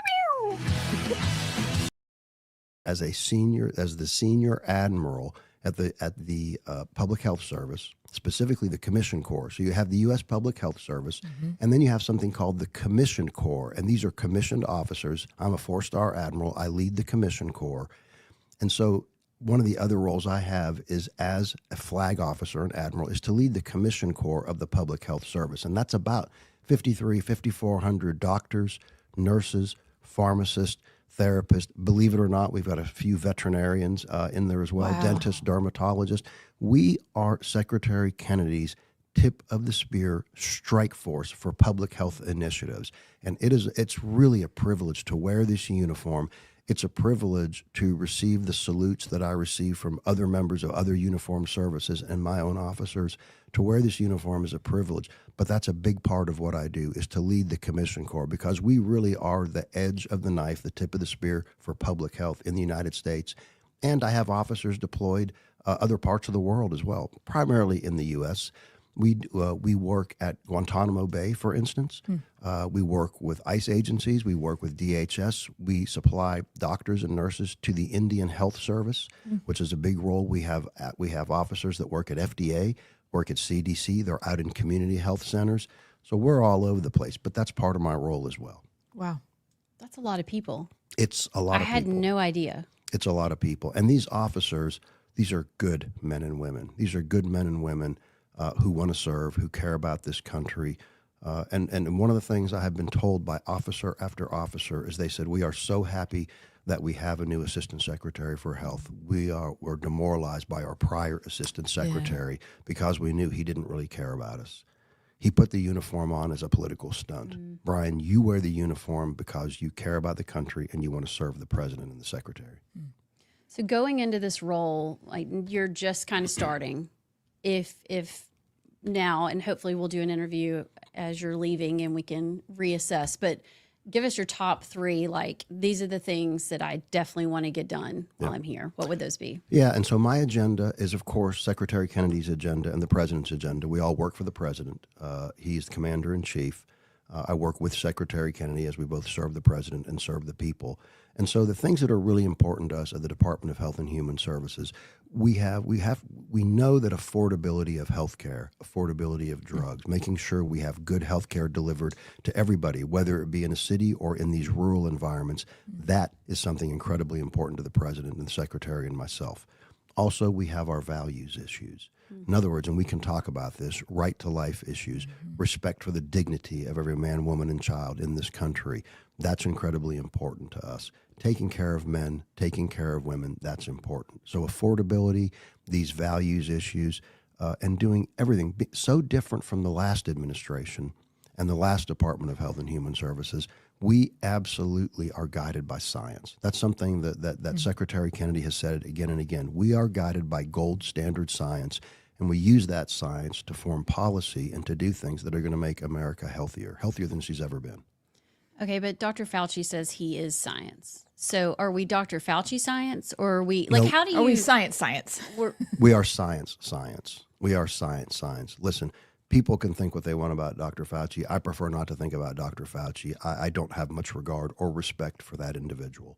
But who I do have regard and respect for are RFK, Robert F. Kennedy Jr., Jay Bhattacharya, Dr. Bhattacharya, who was so incredibly strong during the COVID pandemic. He leads the NIH, the National Institutes of Health. I have respect for Dr. Oz, Mehmet Oz, who heads up CMS, Medicare and Medicaid. He is amazingly brilliant, amazingly committed to this country. We have Marty McCary, who is out at FDA. Marty also cares deeply. We don't have a CDC director right now. The interim director is a man named Jim O'Neill. Jim is also the deputy secretary at HHS, incredibly smart, incredibly strong, committed to life, committed to science. So those are the people I think about. I don't worry about Anthony Fauci. I don't want to think about Anthony Fauci. He did enough harm to this country. Yeah. I think about President Trump and our team now at HHS. And we're back. Hello. So here we are. And it's time to come back to something we talked about at the beginning of the show. There's something else while Allison was away that happened. And it was a very interesting thing that happened. And after we talk about that, perhaps we will weave our way around to what we think based on what happened in Montgomery. What would be a good plan moving forward? Just spitballing. Okay. So those are the two things. But Allison Sinclair, you texted us and said, did y'all see this? Which at that point I had not seen. I'm trying to find in our text thread what I sent y'all first.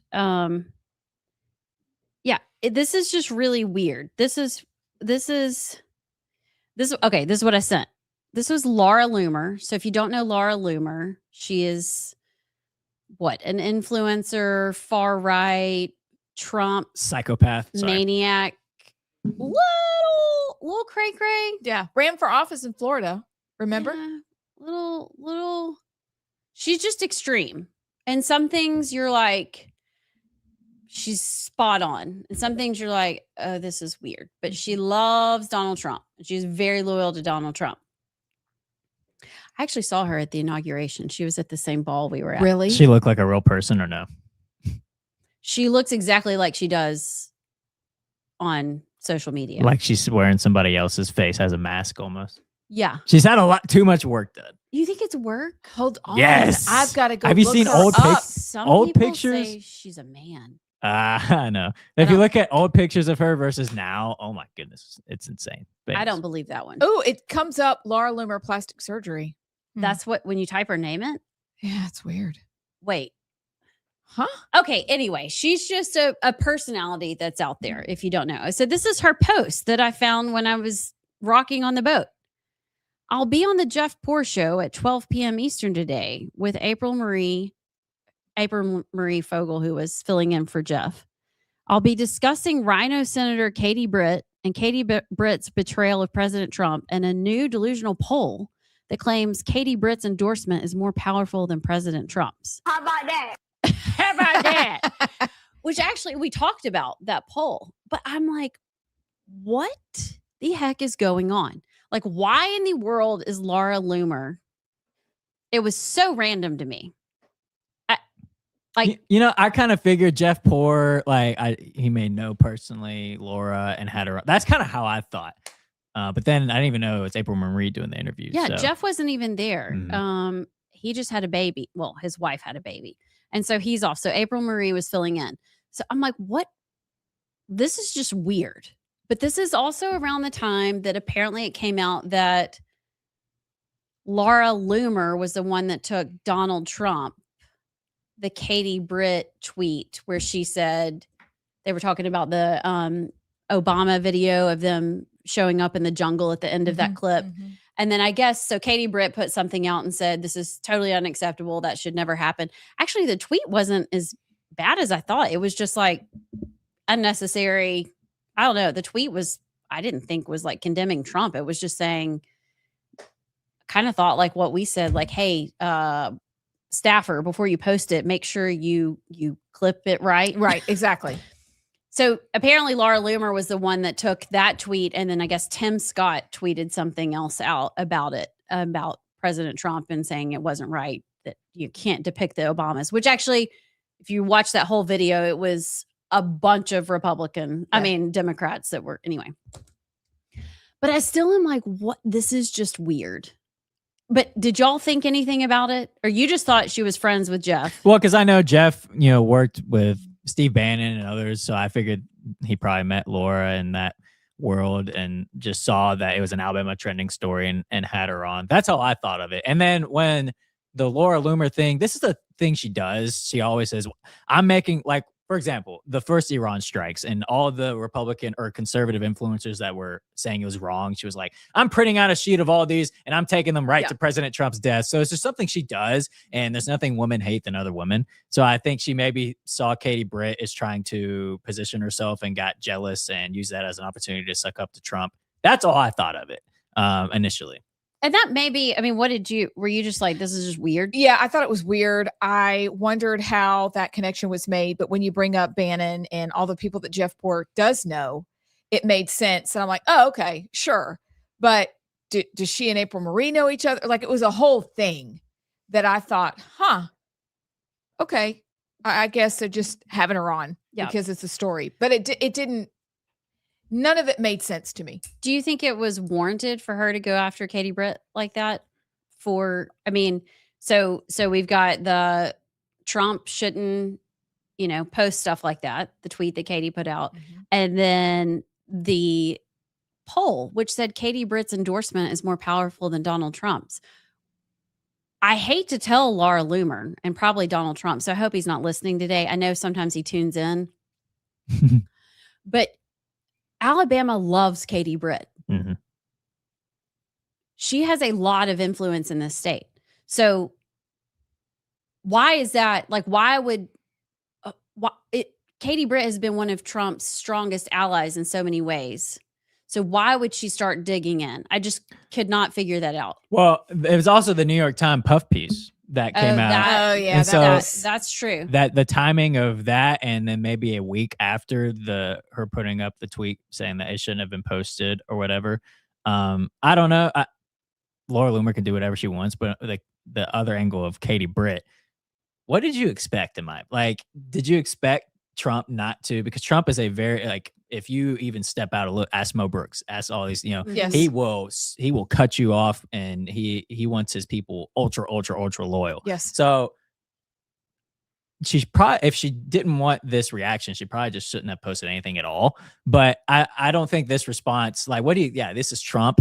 And there was the CNN article that apparently behind closed doors, he was saying that she's now dead to him.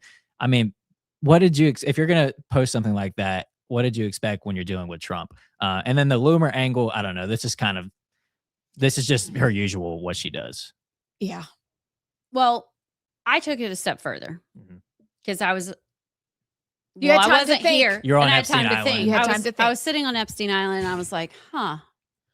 And so I started thinking, and I put some things together in my brainicle, because if you pay attention and you listen to conversations long enough, you start to get little pieces of information.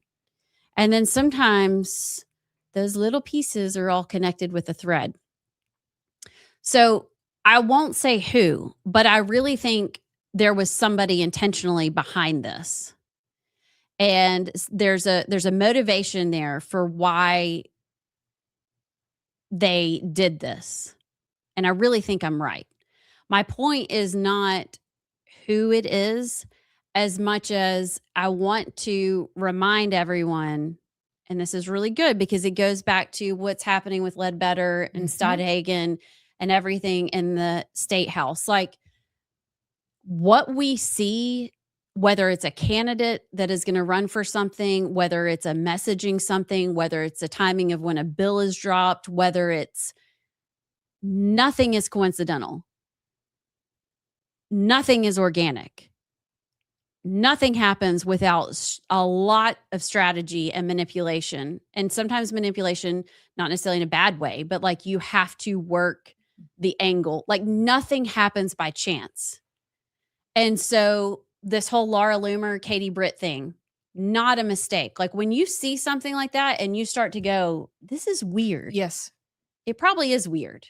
And then that should prompt you to go, huh, all right, who's behind this and what would the motivation be here? And then you can start putting things together. When you see Stadhagen, who stepped down as majority leader, kind of out of nowhere, is running for ALGOP chairman, kind of out of nowhere, you need to go, huh, what happened here? Because what a lot of people don't know is that Scott Stadhagen launched a campaign last summer to run against Speaker, which sounds so ridiculous. And I don't know if y'all know this. It takes hundreds of thousands of dollars to run for the Speaker of the Alabama House. I bet many folks did not know that. Okay, so you say, well, shouldn't it just be the caucus that gets together and says, we like so-and-so the best? It's not like that. It is not like that. You have to raise a ton of money to run for Speaker, because then what you start doing is you're like, hey, I need, and I don't know I don't know if it's a simple majority or how you have to win in caucus. I don't know how they do that. But then you start going, hey, Chip Brown, look, if you vote for me, I'll do this for you. And then you start putting money in their campaign accounts. And that's why you have to have so much money to run for Speaker. And so Scott started running a campaign to run for Speaker. And Ledbetter has been knowing this for a long time. This whole ousting has been in the works for months. Yes.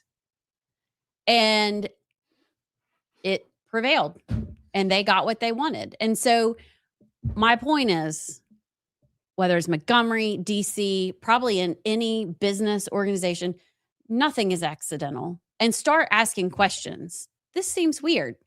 Probably is. So start going to the back end of it. Where would this start? What would the reason be?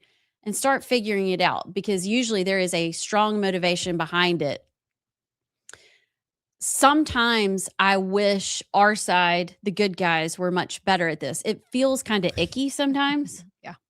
Like this whole recording in the caucus thing. There's part of me that's like, I don't know. I mean, that's like sacred time. That's like spilling all the family secrets on the internets. But I think we're at that point where it was like, we've got to go to extreme measures because whatever's happening in Montgomery is not working for conservatives. And I don't know how you get out of it because they have all the money. They have all the influence.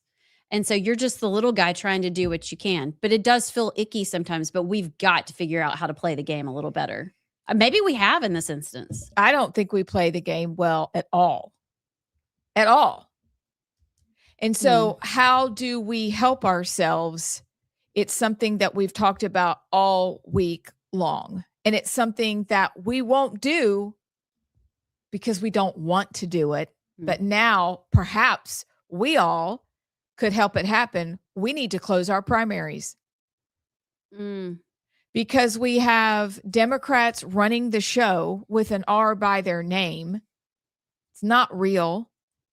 But the only way is we've got to close our primaries and make sure that only Republicans vote in our primaries.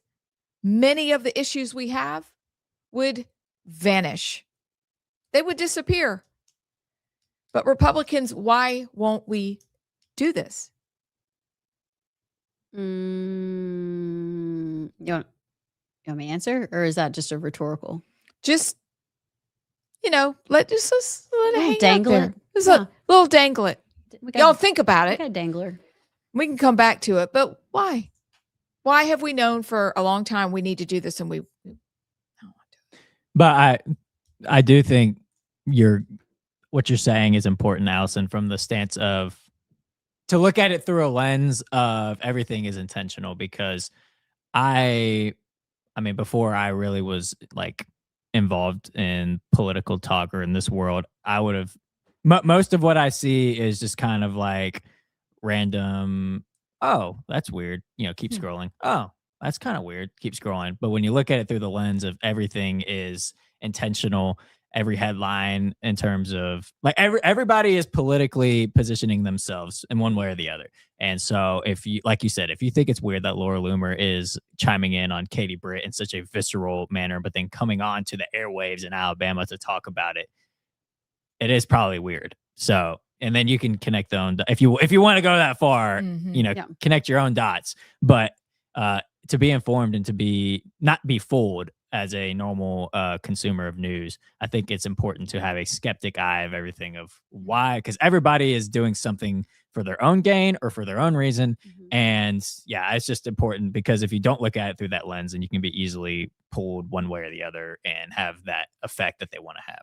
And it's not necessarily a bad thing, right? It's just the way it is. And I think what you're saying, you have to be a critical thinker to at least form a correct opinion, be able to go, okay, let me see this for what this is and then make a judgment. Let me not get caught up in the emotion of it or not think whatever, but to really evaluate and then proceed. We have a hard time doing that in our little social media quick fix world. We do. So anyway, life lessons. Life lessons with Allison. Yeah, they're stunning, let me tell you. Should have played the Mr. Rogers music. Yeah, we do need Mr. Rogers. Oh, you know what? What did I miss? We didn't have Hot Flash News. We did. We did our own version of Hot Flash News. Was it better than mine? No, it was just Hot Flash. It was just. It wasn't very hot flashy. It was. Yeah, it was just news. It was just news. Quick news. Yeah. Did you play Kay Ivy though? I did. Oh yeah. Sweet. All right, we'll be back. Y'all have heard us talk about Inspire Advisors, how Paul Breyer and his team at Inspire Advisors will help you grow your investment portfolio while also screening out companies that don't stand for conservative Christian principles. Paul and his team are experts on what they call biblically responsible investing. And for a limited time, they're hosting a free class that you can register for. Check out the class and register for free at moneypatternwealth.com. It's godly, it's conservative, and it's financial freedom. Again, go to Inspire Advisors at moneypatternwealth.com. Check them out and tell them you heard about them at Rightside Radio. Amazing things. You clearly are. So could we jump in then to those values issues Sure. that you've mentioned? Top of the list, right to life. Yes. And underneath that would be people's concern about mifepristone. Sure. Could you talk to us about that a little bit? Yeah, I think, I'm 62 years old, turned 62 in December. This is the most pro-life administration that I've ever seen in my 6 decades plus of life. There's no question about it. The most pro-life administration that I've ever seen. I think the administration that is friendliest to religion and faith that I've ever seen. And President Trump has demonstrated that again and again. We stand for life. We stand for the fact that we know that life begins at conception. We respect life until life's natural end. We respect the dignity of the person. We want to make sure that we stand with individuals who believe those same things, and we do. The recent March for Life, you saw that Vice President Vance address the country. The next day, there was a breakfast that was basically for all of the youth, the young men and women who'd come into this country come into the city from across the country. There was a breakfast that morning. Jim O'Neill, the deputy secretary, and myself, we addressed those students, and there were over 2,000 people there. And we talked about the fact, what we're doing for life, the fact that we know little boys are little boys and little girls are little girls, the fact that we know life begins at conception, the fact that we are doing things like, for instance, through my office, the Office of the Assistant Secretary for Health, we administer the Title X funds. So let me tell you, so just recently, because of our oversight, directed by Secretary Kennedy, our oversight over Title X funds, $2.3 million of grants that had been given before us had to be returned by Planned Parenthood. $2.3 million that will no longer go to killing children. $2.3 million that will no longer go to lying to women. Because of our oversight, they gave that money back, which is a huge victory. Absolutely. We make sure that we're enforcing the Hyde Amendment. President Trump, Secretary Kennedy, and myself, we are strong for this. No federal dollars are going to go toward abortion or procuring abortion services. We are strong with the Hyde Amendment, and we are making sure the Hyde Amendment is being enforced, unlike the last administration. Yes. We have made sure that monies, that when you have youth, children or youths, young girls who are taken in custody coming across the border or something, that federal dollars cannot go to providing abortion services, because that was going on in the last administration. Just totally disregarding the Hyde Amendment. We stand strong. That's no longer happening. So for those right to life issues, we've been incredibly strong about that, and we're very vocal about that. Again, one of the things that impresses me most about Robert F. Kennedy Jr., and he's always been this way, he really realizes that God has given an inherent dignity to every man, woman, and child, and we respect that dignity. As an adopted person, and I know as an adoptive mother, we are so thankful for those policies. And as women who've lived through the nonsense, that the lies that have been heaped upon us, that you have to kill your child to have a life. That's right. We're very grateful for your stand in that regard. It's again, all of this is a privilege, but we have to do it for the country. We have to do, and we have to remember too that all of the wins that we have in this administration and this Department of Health and Human Services, it only takes one election cycle for things to reverse. And so we can talk about this more later, but it's incredibly important for us as conservatives, for us as people of faith, to be motivated to vote in November, to get out, support those candidates who stand with President Trump and his agenda. It's going to be more important than it's ever been. I know every election it's like, this is the most important. So I'm not going to use that hyperbole, but this is an incredibly important election in November. So I want all of the people, all of the men and women who watch this podcast, who listen to this podcast, and there are so many, I want them all to know, tell your friends, tell your families, we've got to be out there supporting candidates in congressional districts and Senate races that support the president in November. You posted recently about gender affirming care, gender dysphoria, and kind of your work, and you just mentioned, right to life. That I would agree that is a life issue. Were you surprised when the American Medical Association came out recently and said that gender affirming care, genital mutilation, all that should be put off till adulthood. And do you think that we're maybe turning a corner? Welcome back to Rightside Radio. I am Amy Beth Shaver with Allison Sinclair and JP. JP, before we roll on into 4 o'clock and whatever mayhem we will uncover and discuss there, what kind of text do we have? We got, let's see. Jeremy from Madison says that he thinks, hold on, pull it up. This should be our logo. Oh, I like that. I do like that. Jeremy, did you paint that? Draw it? Could we do an eagle with the broken snake that somebody sent in, the join or die? Oh, yeah. Join us or die. That'd Is be that too interesting. extreme? No. Join us or die. But I like that. Yeah, that's awesome. We can do it from the lens. It's for those, we act like everybody can see it. That's It's an true. American flag with an eagle carrying like the Liberty Bell through the air. It's pretty sick. Boy, that's good. It That is is good. sick. Wonder if you drew that. Look, there's crayon. No, That's good. There's- That's so good. there's stuff. Anyway, maybe he did Okay. that. Okay. Thank you, Jeremy. Sorry. That needs to be our new tagline. Join us or die. Join us Be like- or we will kill. Should we say that to? Never mind. It's okay. Let's see. Lou, okay, Brian S. from Huntsville talking about what Representative Lou said about Trump. Said Lou knew what he was doing. He said there were disturbing allegations. There are. The FBI investigated those allegations, though, and determined them to be without merit. One allegation, for example, supposedly took place on a golf course in 1995 that didn't exist until 1995. Another one gave fake phone numbers to contact for follow-up. Obviously, we know people make allegations against Trump that are completely made up. So there is a great lesson. Who is that? Brian S. from Huntsville. All right, Brian S. That's so good because, again, that's why if something sounds crazy, you go, huh. Technically, Lou could go out and say that because, yes, it's in the file, Yeah, the allegation. but that doesn't mean it's true. Yeah. Very good. Let's see. Chris from Starrett, Alabama. He just sent in a picture of a destroyer. Since we're asking about it. Yeah. What kind of? I can't even imagine.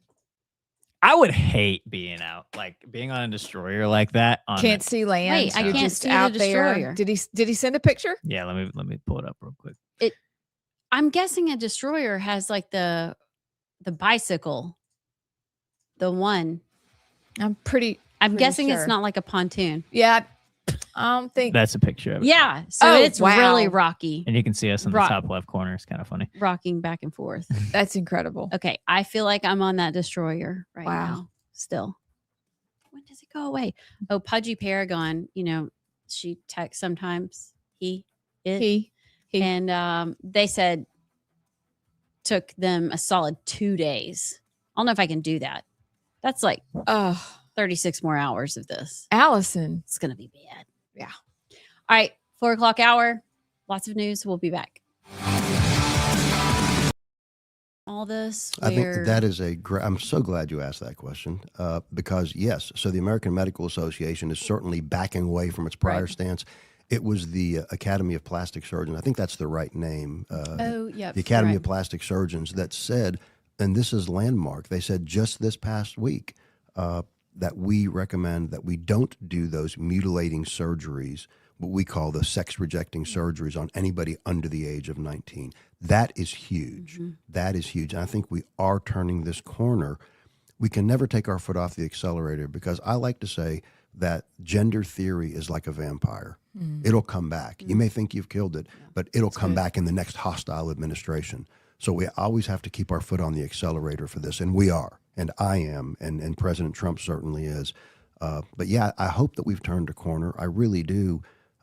This really started with, again, science. So we released at HHS, we released something called the Gender Dysphoria Report, and that was back in the fall. We released this report that basically looked at all the science, and we said, no, the wrong way to treat these children is to perform castrating surgeries. The wrong way to treat these children is to use is to use sex-rejecting chemicals and hormones.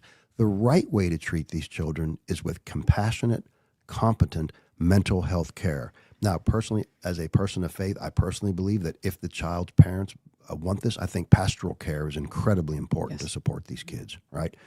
But we initiated that report. The report was released, and then we did something even more. We had what was called the peer review of that report. So we invited scientists, not all of whom were aligned with us, to say, review this report. Tell us what you think. Put your politics aside and go by the science. And they had to say, you're right. The science backs up exactly what you're saying about this. So I think things like we're seeing with the plastic surgeons, things like hopefully we're going to be seeing more with the AMA, really the shot across the bow was the gender dysphoria report. Because, again, Secretary Kennedy has always said we use gold standard science to guide our decisions. That's gold standard science. Those kind of things, sex-rejecting surgeries, horrible chemicals and mutilations, that's not the way to treat these kids. I am not going to take my foot off the accelerator on this because, like I said, it is a vampire. If we don't stake it through the heart and if we don't kill this whole gender theory, it's going to come back in the next hostile administration. No question about it. So we're doing great things with that. And that, as far as values, very important to the president, very important to the vice president, very important to Secretary Kennedy and myself. Can I ask a follow-up question real quick? Yeah. Don't forget what you were about to say. Okay. So RFK's ideas, like inverting the food pyramid, are seen as kind of controversial. Some of his suggestions on treatments and things like that. To me, there's more science behind what he's saying than what we've been told for all these years. Yeah. I think now, especially after COVID, we're seeing, wait a second, have we been lied to? You're all changing the vaccine schedule for childhood vaccines is huge. But how do you balance that? And do you see much pushback? Because you're saying gold standard science, but a lot of it, people are like, this is new to them. Well, you know, science is dynamic. Right. It's not static. Science changes over time. I'm a physician. I'm a surgeon. I'm a scientist. The way I do things, and I've closed my practice to be in this job, but the way I did things, for instance, in 2025 when I was still practicing, were very different than I was trained 20 years earlier or even 10 years earlier because science is dynamic and changes. And that's what Secretary Kennedy has said.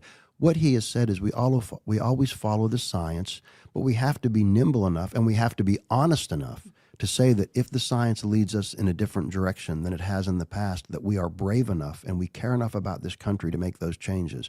And that's exactly what you're seeing. You know, you mentioned about the vaccines. I mean, let me be very clear about this. And this, I'm glad you brought this up, Allison, because this is very important. Secretary Kennedy has not taken a vaccine away from anyone. Despite what the lying left will tell you, he has not taken a vaccine away from anyone. Now, what he has said is that we want people to decide what's right for themselves. Yes. We want parents to decide what's right for their kids. We want to put knowledge in their hands so they can make the best decision for them. He has not taken a vaccine away from anyone or anybody. Vaccines are still available. We did look at the recommendations, what the vaccine, the child vaccine schedule should be. And it wasn't just this was willy-nilly. No, what happened is the president said we need to look at this. And so what did we do? We went and we compared the vaccine schedule for children for other countries, other peer countries, countries like ourselves, advanced countries, and said, what are they doing?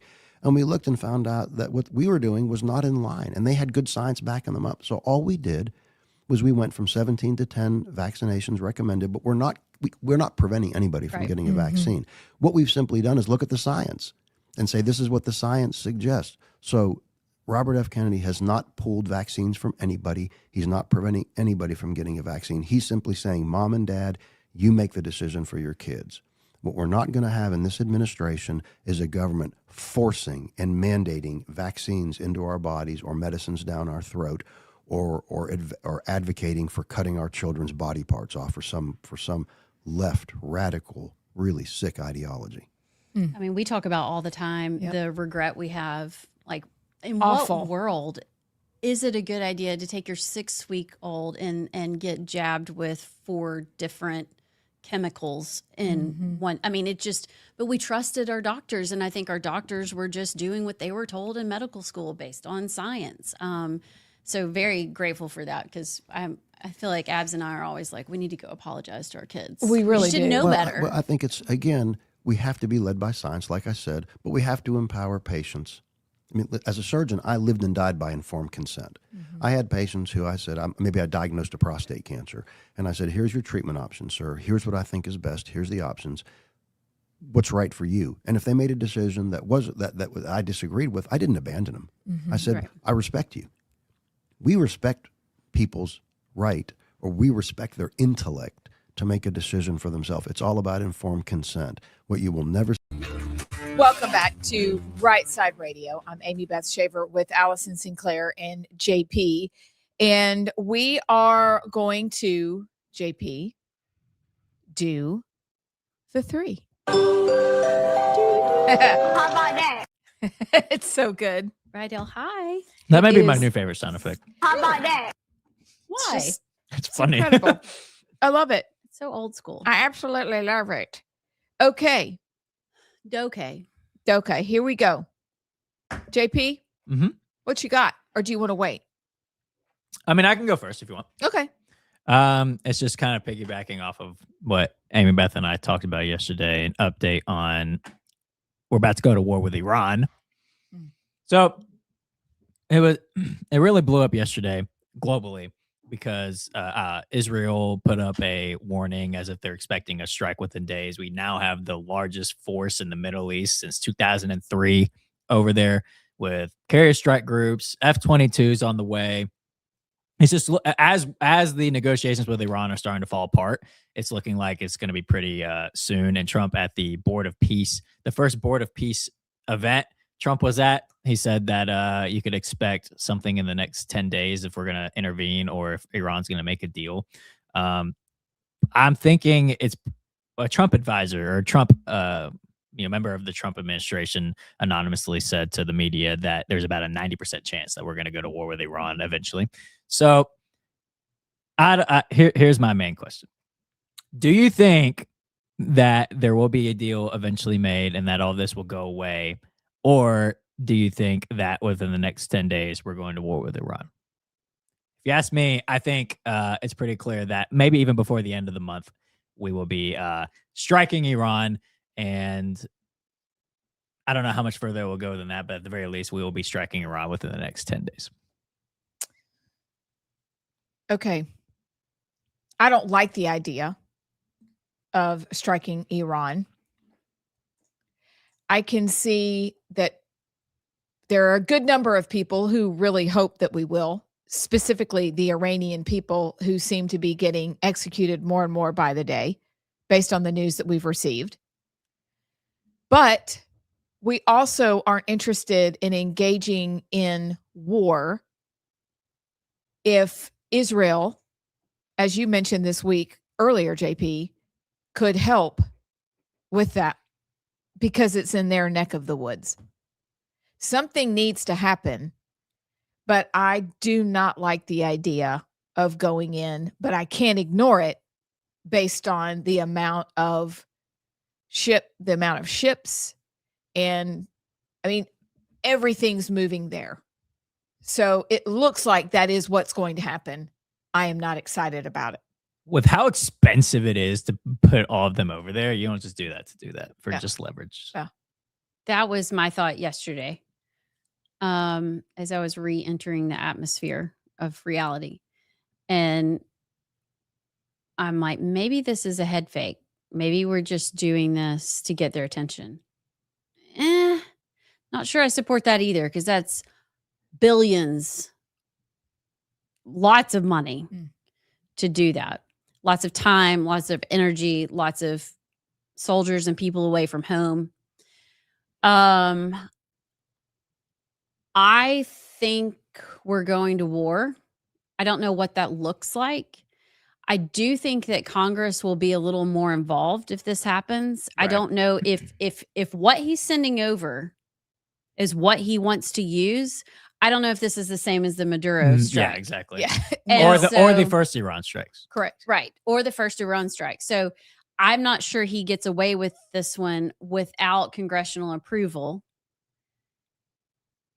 Therefore, that would be the only thing, because I don't think it would pass Congress. I don't think they would vote. Did Thomas Massey follow through with dropping a resolution or war power? Like, where do things stand? Because I know he's floated that out there. Him and Rokana said that they're going to be introducing one next week. Okay. So I don't know. Yeah, I like to bash the libertarian listeners that think we need congressional approval to do like what we did in Venezuela and the first Iran strikes. This, I agree with you, is a bit different. It would be more of a war instead of a special operation. Yeah. So anyways, stay tuned. But Trump himself today said the next 10 days we will be finding out.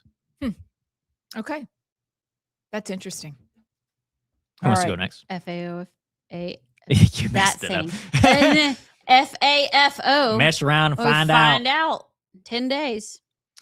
So I have a story from Entrepreneur. It's this. Maybe you've seen it. Ford CEO Jim Farley, or Fairley, but I think it's Farley, is sounding the alarm. And this puzzles me, and I want to know why you think this is happening. Ford has 5,000 open mechanic positions they can't fill, even with salaries reaching $120,000 a year. That's nearly double the national average, yet the jobs sit empty. Farley says this isn't just a Ford problem, it's a national crisis. We are short over 1 million workers in critical roles like trucking and logistics, electricians and plumbers, emergency services, factory and trade work. The bottom line is that this entrepreneur says, while everyone's worried about AI taking office jobs, the world is desperate for people who can actually build and fix things. But why do you think that they can't fill the jobs? That's 5,000 really good jobs. What's up with that? I know why. Why? Because we have shamed high schoolers and young people into thinking that anything other than going to university is very disgraceful and you are a loser and you will amount to nothing in life.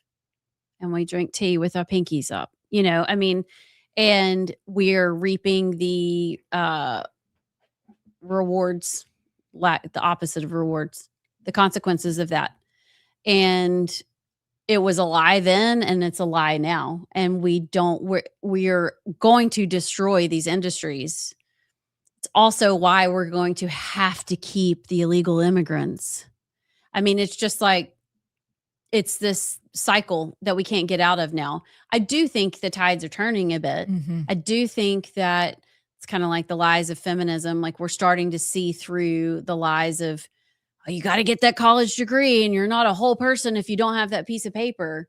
No, just don't think that's the case. So I think we've got good things on the horizon. I was hoping you would say that. Oh, good. I did. I agree with you on both fronts. One, as you know, my son-in-law is in auto collision and did tech school instead of college. Had the chance, but just didn't want to. Always knew that this is what he wanted to do. And I say kudos to his parents who encouraged him to further that dream. And to look at them now, I'm blown away by he will always have a job. He's also very good at his job, but he will always have a job. And he takes care of a wife and 2 babies she's at home and she has been since they got married. They're only 26 years old, 27. We have shamed people into believing that there is only one way. But the problem is, tacking on to what you're saying, we are seeing, though, children coming out of college with broken brains. Mm-hmm. Yeah. And their realities are distorted based on Marxist professors never being challenged. They never have actually been in the real world. And these kids are coming out not the same. In some cases, you can almost pinpoint this is when their brain got broken. I saw a couple years ago on Fox, this is years ago, a mother deprogrammed her daughter after coming out of university to get her back. And I laughed. I was like, that's ridiculous. And now I'm like, oh, because there are so many people with kids who come out of college who are like, I don't even know why I spent the money. One of our children wrote a paper telling of their opinion, and it didn't go well for this child because it was not the opinion the professor had. So we do need to rethink it. I think in Alabama, I need to go back and make sure that I'm saying what's right. But in Alabama, they are re-emphasizing tech and trade, and they should, because those jobs will always have opportunities, always. So I think you're exactly right. And I do think we need to rethink everything we thought about college. It's not the value it once was. What do you think, JP? I agree with all of that. And I'll just say, if to anybody who doesn't feel like college is for you, coming from a college dropout, you're not going to die. Okay, you will find a way somehow. Okay, if you know that this is not for me, and you have belief in yourself that you can find a way to make it work without, then you can. College is not going away, and you can always go back if you need to. But if you need to make that jump, God will put you, because that's the part of it too. God didn't make everybody the same for that sort of system. And God made a lot of people where college is perfect for them and they make a great living off of it. But it's very expensive to go through if it's not for you. So I agree with everything you're saying. And I think that is part of why we can't fill the jobs, is because there's not enough people that are being put into those fields. A lot of people that could be great in those fields are going into college and racking on debt and doing things that is not for them, instead of making $120,000 in that field. So I agree. If you had gone to college and finished, you wouldn't be here with us. I literally wouldn't. I would have graduated in May and been like, what am I doing with my life? You'd be in a cubicle somewhere. I would. How awful. Miserable. I would not be sitting here. We're so glad you're here. I'm glad I'm here. So glad you're here. Every day? Every day. Oh. Well, okay. Maybe we need to take a break. Sure. Let's take a break and do Allison's story on the other side. Yeah. Sounds good. We'll be back. Administration, and you'll never see me or Secretary Kennedy or Dr. Oz or Dr. Bhattacharya. You'll never see us try to force our personal agenda on people. We'll always be guided by science, and we'll always give them the ability to make the decisions for their own health. And you would think post-COVID, people would be thrilled for that. And yet there still seems to be pushback on that idea. There's pushback on the COVID vaccine still. I have young grandchildren. It's still pushed on them. Can you speak to that at all? Because it's unbelievable after all we've learned, after the evidence that's presented itself, that there would be any pushback at all, that we'd say, no, we really do want to make the decision for ourselves. We want to make the decision for our children. We're not anti-science. We're not vaccine deniers. That's exactly right. That's not who we are. We aren't. I've heard Secretary Kennedy say in his confirmation hearing, just like I said in my confirmation hearing, listen, we know vaccines can save lives. We also know not every vaccine is the same. We also know not every vaccine is right for every individual. So you would think people would be happy to have us be able and empower folks to make their own decisions. But again, I think there are those on the left, there are those who hate the president. They hate the secretary. They really hate the ability of people to think for themselves. Yes. Right? So they don't support our agenda, which our agenda is health and freedom. And we're so glad. So I'll save it. No, if you're on the track, go. Well, I wanted to talk food pyramid. Oh, that's good. actually where I was going to go. Okay, perfect. Same brain as always. Great. I'm glad, because this is important. The new dietary guidelines are absolutely incredible. They are amazing. And so what law requires is that at least every 5 years, new guidelines come out. And so when you look at the guidelines from the past, particularly the recommendations that were made by the prior administration, it was just pushing highly processed, highly sugary, fake food on the American people. Why do we have an obesity epidemic in this country among kids, among adults? At least part because of the junk food that are pushed down our throat. Now, our dietary guidelines do, just like you said, Allison, we've taken the pyramid and we've flipped it. What we are doing now is we are emphasizing protein. We're emphasizing whole foods, nutrient-dense foods. We're emphasizing protein, protein gotten through meats and fish, eggs. We're emphasizing whole fat dairy because that's really healthy. We're telling people, don't be afraid of saturated fat in your diet, right? Don't be afraid. Fat is not about, our body needs fat. Yep. Our nervous system needs fat. We have to have fat. Now, we aren't saying go out and, and overindulge in fat, but what we're saying is don't be afraid of it. We're saying get your protein, get your nutrients, get your carbohydrates from whole, nutrient-dense food, and move away from sugary, fake, processed food. That's all we've said. And I'm telling you, this is going to make a difference in the health of this country, and it makes a difference in affordability. And I really want to touch on that as we talk more about it. Yeah. Quick question before we do jump into affordability, because I think that's on everybody's mind. What took so long? Why wasn't the food pyramid inverted before now? That is a great question. I tell you, there are a lot of forces out there. There's a lot of big pharma. There's a lot of big agriculture. A lot of individuals with a lot of money who really love to see sugary processed foods. Think about that. If you can get kids and adults in this country eating, and I don't want to pick on any particular product, but eating a sugary cereal for breakfast every morning, that's a heck of a lot of money that you make in your pocket as that industry. So there's a reason to push those foods. I think that's part of it. But one thing I will say about Secretary Kennedy is I've described him as being a John the Baptist for our times, because he has been a voice crying out in the wilderness, we're poisoning our kids. We're over-medicalizing people.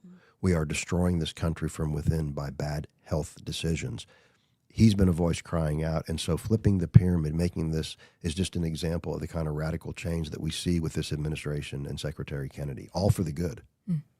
I just have to say that I'm really, about a year and a half ago, I cut out all seed oils. I actually upped my salt intake.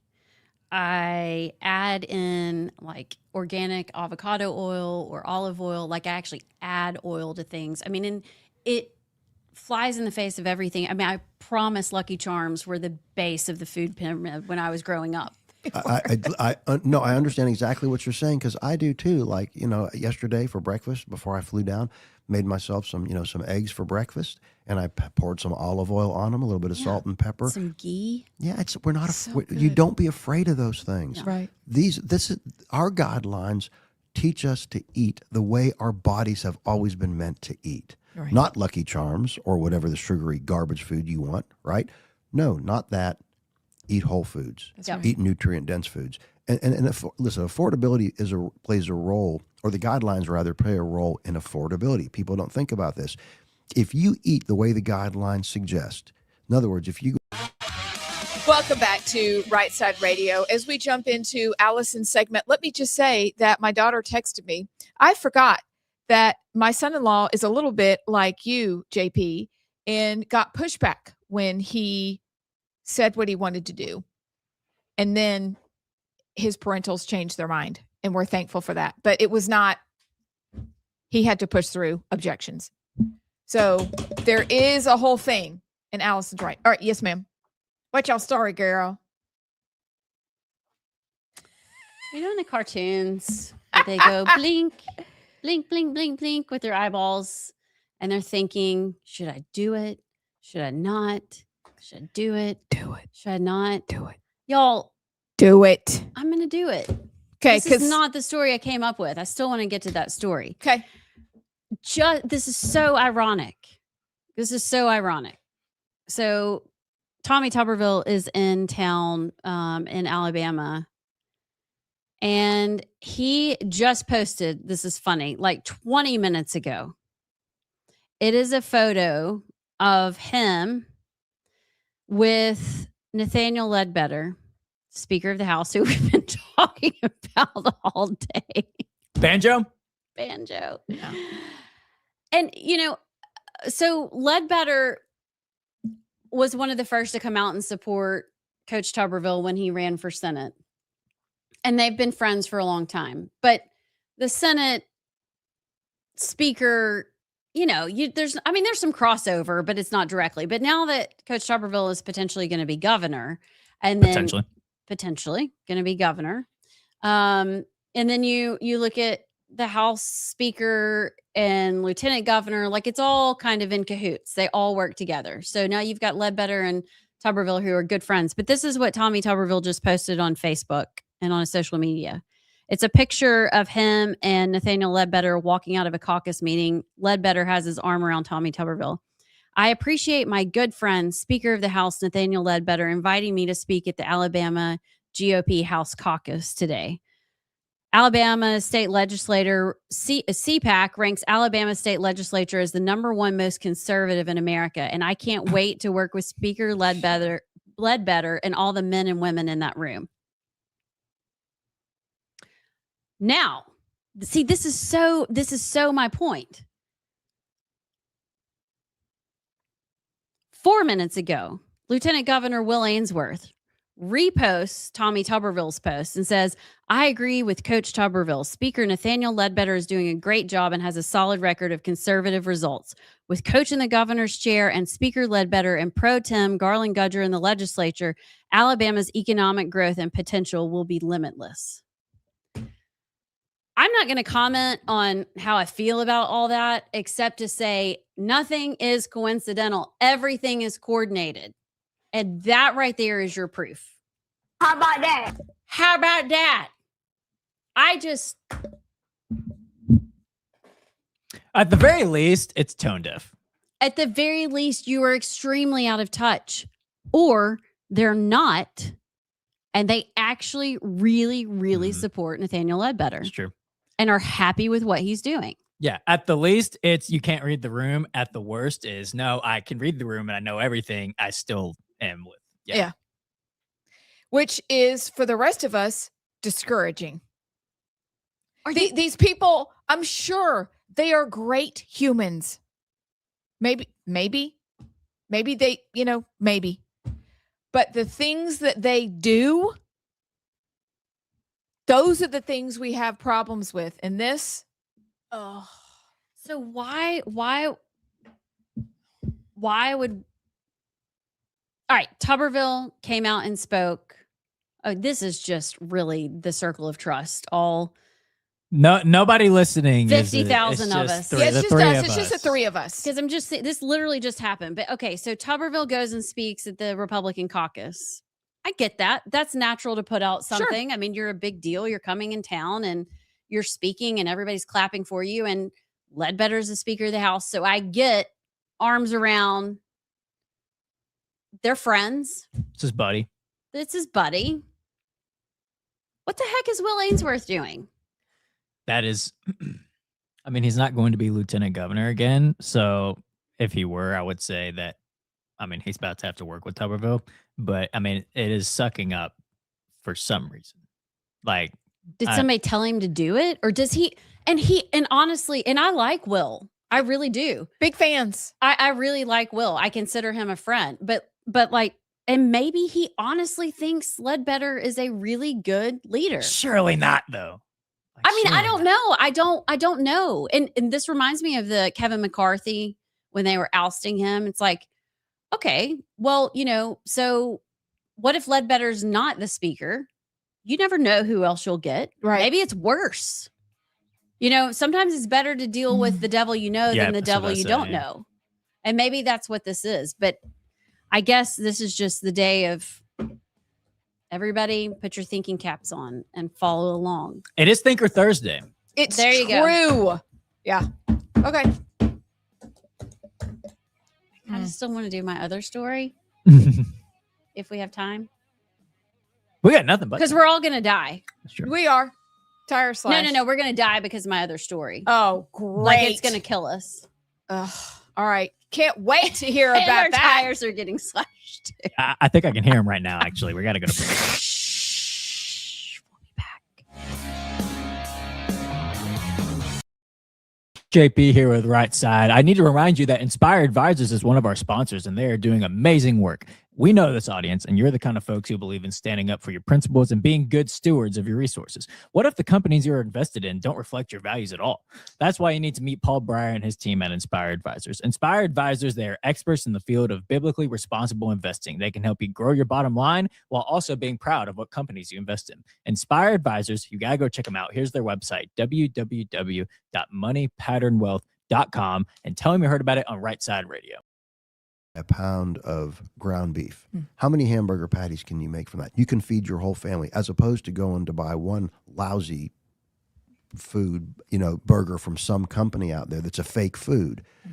If you eat the way the guidelines suggest, whole fruits and vegetables, whole nutrient-dense food, it is cheaper. It will put money in Americans' pockets. It is affordability immediately in your pocket. I know because I've done it. I've looked at this and I do it now, and I tabulate what I would normally spend if I were not following our guidelines. You're going to save money by doing that, and in the long run, our country will be healthier. There will be less obesity. There will be less heart disease, less chronic disease, and things will be cheaper that way too. But there's immediate affordability with our guidelines if people really try it out, if people really embrace these guidelines. How do you respond, though, when people say, well, what about the food deserts? What about the rural areas that don't have access to whole, fresh foods? I think that's great. No, I think that's a real concern.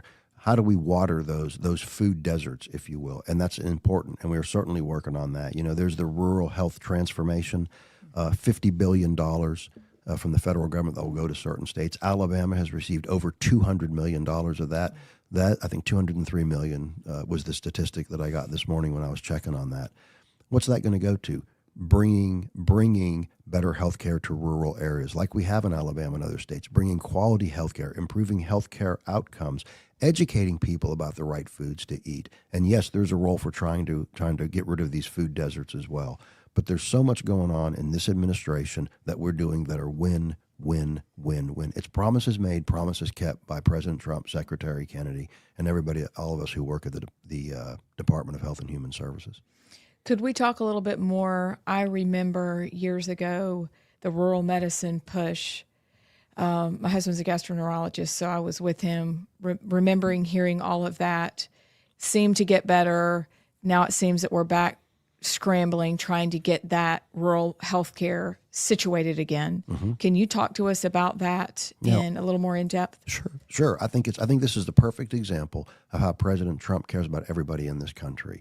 We don't just care as conservatives and as Republicans and as members of this administration. We don't care just about the big cities. We care about every part of the country, and we certainly have rural areas that they are facing challenges for healthcare access. And so this rural health transformation is hopefully going to help improve those situations. Again, like I said, $50 billion going out to states, our own state, Alabama benefiting, other states benefiting as well. But no, President Trump realizes we have to make America greater than she's ever been. We have to make America healthier than she's ever been. And this is going to be part of that. That's great. Are there any other issues that you want to touch on or things you're working on? And initiatives? Sure. I want to say one thing about some values issues, and then I would like to talk about some things we're doing for affordability and such in the administration. And talk about Trump RX.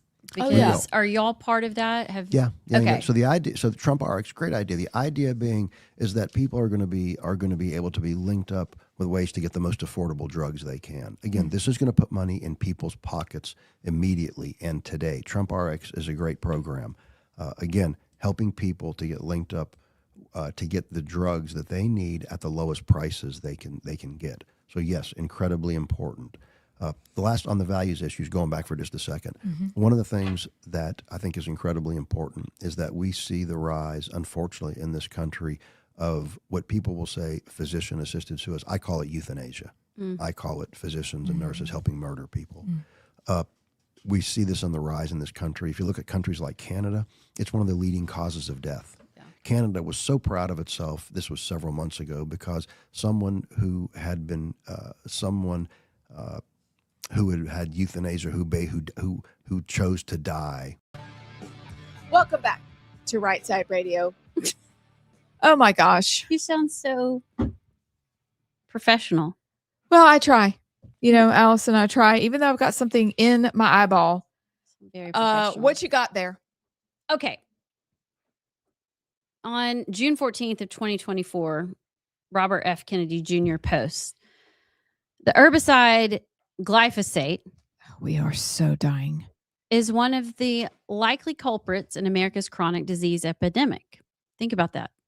Likely culprits of America's chronic disease. Who makes money off chronic disease? It's much more widely used here than in Europe. Shockingly, much of our exposure comes from its use as a desiccant on wheat and not as an herbicide. Ugh. From there, it goes straight into our bodies. My USDA will ban that practice. That was in 2024 of June. Today, it comes out. President Trump posted presidential actions promoting the national defense by ensuring an adequate supply of elemental phosphorus and glyphosate-based herbicides. It's in a new bill, and this bill would make it illegal to warn people about pesticide dangers. What? It secures legal immunity for manufacturers of these pesticides. What? What in the world? Why? So now President Trump is going, it's just like Big Pharma. And what's funny is that who benefits when we're sick and have chronic illness from these herbicides and pesticides? Oh, that would be Big Pharma. Big Pharma. Large Pharma. No. And Trump is saying it is a national defense to secure adequate supply. Now, okay, I guess you're left with, do you want to eat poisoned chemical foods or do you not want to have foods? Here's why I think we start a community garden. We eat her eggs, well, your chicken's eggs. Yeah. We get a cow from Matt Gentry. There you go. And we got two heifers right here. What? Two white heifers. Wait. But y'all, I mean, that's so disappointing. That is one of the, when everybody says you go to Europe and you don't get sick and you don't feel bloated and you don't have the reactions to the gluten and to all the things that you eat. It's because all these things are banned over there. And now President Trump is putting in an executive order or whatever he's doing to protect these manufacturers and make sure there's adequate supply. We need to ask Brian Christine about that. Maybe there's an actual reason. Nope. I appreciate you thinking that. Maybe there is an actual reason. Yeah. And we should look that up. But it doesn't look good. No, it doesn't. I can't think of any good reason to have more. And you know why I don't buy it? Because Europe doesn't have poison food. Europe has found a way to have, I mean, even if it's not the best quality food, a lot better than ours. So if they can do it, why can't we? I don't buy you get poison food or you just get no supply. Like other countries, almost every other country has figured it out and we don't. So it's a special interest of some sort that is not wanting to be, And do you really care? Like when you're in Europe, the Fanta is kind of a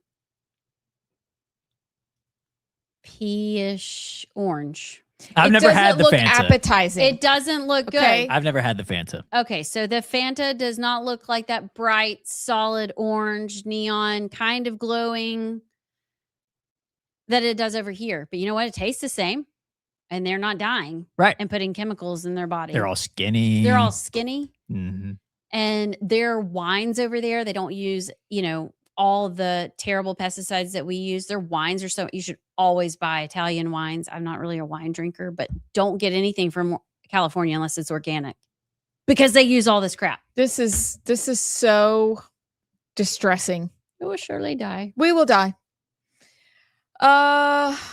Just real quick though, before we move topics, we need to have a Rightside farm, Rightside garden. Put it out back, grow a garden, get a cow or two, a goat, some chickens. Chickens. I want goats. Yeah, I want pygmy fainting goats. Actually, the ones that do parkour.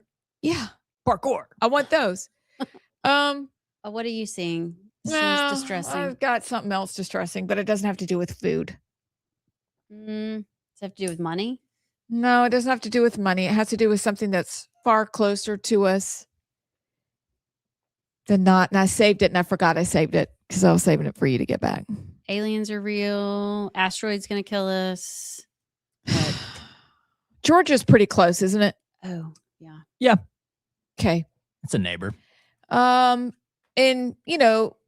when we talked about Epic City in Texas, we're like, that's not real. Shoot. That's not real, right? No, I thought it was real. Well, we did. But most people are like, Oh, yeah. I'm going to look up Epic City in Texas. Continue. It's called Meadowbrook now or something.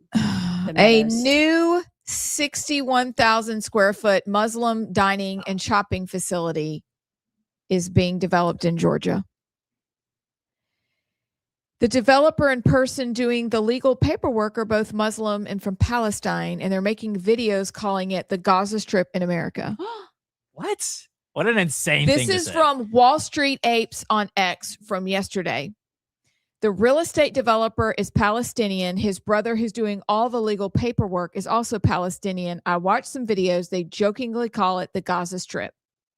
I came across the other facility that they're trying to rezone in Lilburn, Georgia, including 104 tenant properties. It went before the rezoning board in August of 2025, and what it appears was kicked back for now. The LLC's name was Taqwa, Taqua. Look that up. It's Sharia-based finance. That should be concerning to everyone. A girl named Tori Branham is the one who's doing the research, and I've seen more and more of her videos come out. But I forgot, and I thought I should share the cheery news that they're trying to do this in Georgia, and that's not that far away. Okay, but is this do you have to be Muslim to shop there? Or is it just going to be like all things in one place that are Muslim? I think that they are trying to make inroads in every community that they can, because as we've been talking about on the show since we got here, they want to dominate the communities where they live. And the first thing they do is they buy land, and then they start businesses, and then they quietly bring people in. Look at Dearborn. Look at Texas. Now look over here at Georgia. Look at all the mosques that they've bought or converted old churches to mosque, and they're slowly doing that around Alabama. Look at the property. But this girl is doing the investigative research, and it's troubling that they're buying, 61,000 Muslim dining and shopping facility. That's 61,000 square feet. Yep. Okay, how big is that? Big. It's big. Like, is that the Galleria size? No, Galleria is it's huge. But it's what? Little by little, they are seeking to make inroads. Oh, that's pretty big. I'll put up a picture of a 51,000 square foot home, and then y'all can see. Please hold. Let's see. Hold on. Where are we? Here we So are. we got to add 10,000 square feet. So it's just something to keep your eye on as we see this happening more and more. It's not innocent. It's all planned. They're out on video constantly talking about their plans for the U.S. I don't This is see just it. One I can't get the more picture to come example. up. JP. Sorry. We need to see They're how all big it is. they're all WebP files, and I can't put up a WebP file, so this is frustrating. What's a WebP file? It's a web page file. Oh. It's got to be like it's a fancy. It's got to be like a JPEG or a whatever. Well, But yeah, we have a coffee shop coming. It's about to open. Don't So- let the allure of the coffee. I do hear they make good coffee. I know. Don't do it. Don't do I know. well, if we're all doing we're doing a second version of the three, pretty Yes, much. we are. I got a story that we didn't get to cover today. What? Why are you like? I'm nervous. You What got it- really excited. I just think it's funny. What do you think about Tucker Carlson and getting quote Oh. detained in Israel? He did not get detained. So, okay, for those who don't know, Tucker Carlson went over to Israel to interview Mike Huckabee, which actually I'm very much looking forward to that interview. It's gonna be crazy. But he apparently, when he was leaving Israel, was pulled aside. His team was pulled aside into an interrogation room, and his passport was temporarily confiscated, and he was questioned. So what do you think about that? First off, do you think he actually got detained? Or if you do, what do you think about the fact that Tucker Carlson got detained in Israel? I would say I don't know. Okay, y'all go first. I saw the Daily Mail and Mark Levin, who's somebody he annoys me because I think he's a whiner. You think? Okay, he's a whiner. But I saw that he reposted a Daily Mail news tweet that suggested that somebody who used to work for Tucker planted the story. So it made it seem like he was detained, when in reality, if you look at footage from the airport, he's hugging and taking pictures with people. So maybe he got detained, but it is my experience that when you enter other countries, they do ask a lot of questions and they want to know why you're there or what you've done. So I don't know, but I think it was a fluffed up story. I do know that the Israeli government was apprehensive of him coming over, and the reporting is that they thought about denying him access to the country and to Mike Huckabee, but they didn't want the publicity surrounding that. So if you take that and then you take that he was detained, you kind of go, okay, maybe. And I think this was after the interview. Yeah, right? he was trying to go back. Like, so he leave was trying Israel. to leave. And but Mike Huckabee tweeted yesterday, he was like, this is not that big of a deal. This is pretty standard. And they took him in Mike Huckabee said they took him in a VIP room and just kind of talked to him before he left. So I don't know where the truth is. Probably somewhere in the middle. Well, I do know from somebody that it was embellished a bit, the story. I don't know. It's probably more of like what you said, but I don't think Tucker himself said that. Like, I don't think Tucker himself made a big deal. I think the Daily Mail, like you said, probably knew that the story would get a lot of hits and sensationalized it a little bit. But it is a crazy, like, the story, if it were to be true, I can understand why I get a lot of clicks. Tucker, critical of Israel, goes to interview Mike Huckabee, detained, passport confiscated. You're coming with me real quick. I get it. It seems crazy on paper, but it's probably somewhere in the middle, like you said. Yeah. Again, a really good one more lesson on why you need, and I'm talking to myself because I do this all the time and I have to discipline myself, get the full story. Now, some of us aren't privy to what happens in a caucus room. And so we just have to go on what we hear and people that we trust. But yeah, get the full story. Everybody simmer down a bit. I know we have to take a break. I started thinking that we've done kind of a lot of bad news and we've been kind of critical today. Do we have any good stories to end on when we come back? Yes, we do. Do you have one? Are you going to have to feverishly right now. look? Okay. Really? Well, then we'll save it. I'll tell you when we come back. It's a great story. Two, actually. Whoa, big day. We'll be back.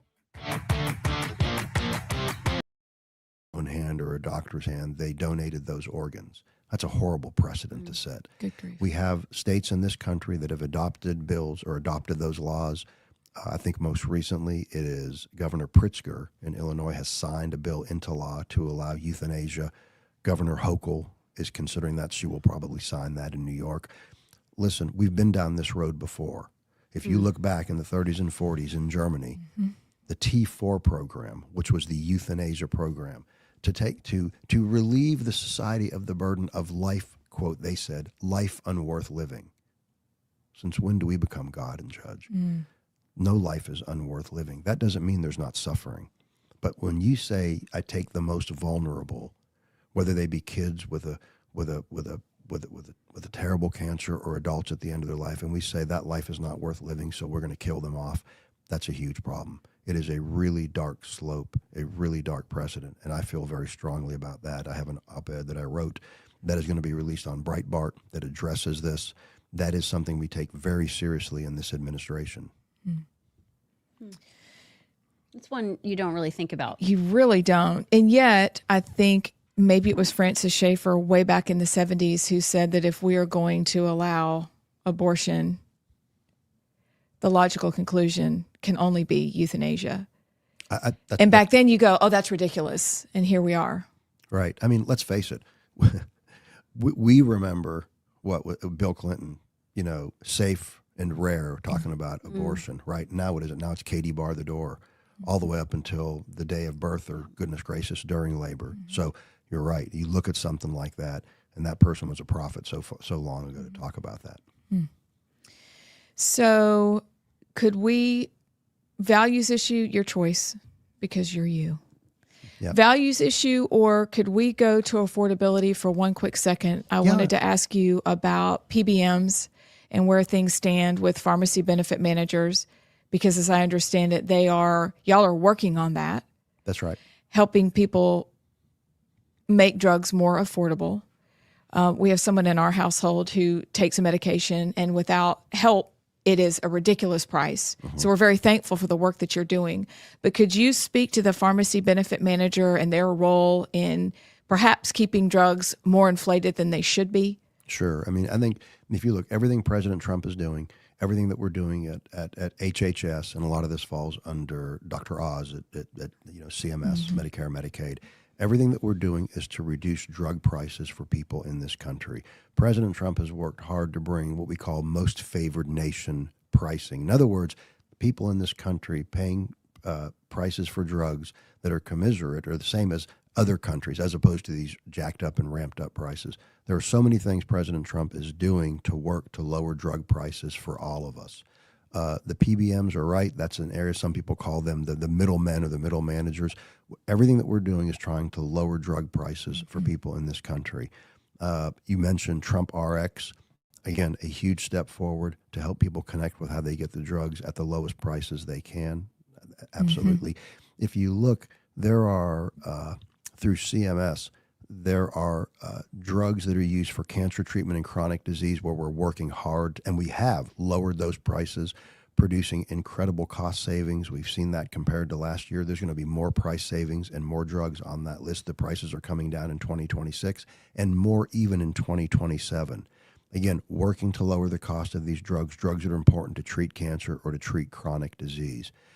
We are winning on the front of bringing down drug pricing. Are we winning fast enough? Listen, President Trump will always say, no matter how good we do, we could always do better. He is such a lion to move things forward. So we're working hard on that, and we're pushing forward. We want drugs to be as affordable as they can for people in this country. And again, there are concrete things that we have done that have dropped the drug prices down. There is a role to play also thinking about Medicaid services. You know, prescription drugs in Medicaid account for over $100 billion. Again, actively, there is a program out that states can opt into where they're getting lower prices for prescription drugs for Medicaid patients. And you may say, well, Medicaid doesn't affect me. But again, when you think $100 billion or more, it affects all of us because all of us are paying into that. We have lowered drug prices for Medicaid patients if these states opt into the program. The program is called the Generous Program. It's an acronym. The idea of lowering these prices, that's putting money back in the pockets of all Americans, those of us who pay federal taxes anyway. Yeah. So we are winning on all fronts when it comes to lowering drug prices, but there's more that we're doing. There's more to come, but we've done concrete things already. Can y'all do anything about stopping Big Pharma from advertising every single slot during every single football game or thing I want to watch? It's really annoying. I am true. so happy that you asked that. Well, good, because I'm expecting you to handle it. I'm so happy you asked that. So after I had my conference. Welcome back to Rightside as we finish up a great Thursday. So 2 bits of great news relating to the Olympics. Don't know if you saw it. Don't even know if you're watching, but I'm going to tell you that the U.S. women's hockey team won a gold medal in overtime. Apparently, this was a thrilling victory. But one of the things that Chris and I watch are figure skating because when I was 8, that was what I was going to do with my life, was a figure skater. But Alyssa Liu broke Team USA's 24-year Olympic gold medal drought in women's figure skating. Wow. And she is amazing.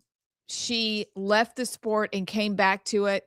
So to watch her skate, she skates with somebody who's doing it now because she wants to. She is poetry.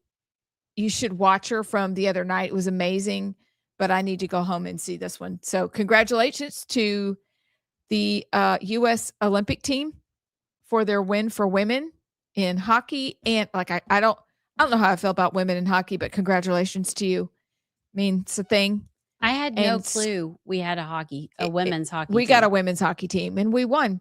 And Alyssa Liu won as well. So yay. Go America. Are the rules different in women's hockey?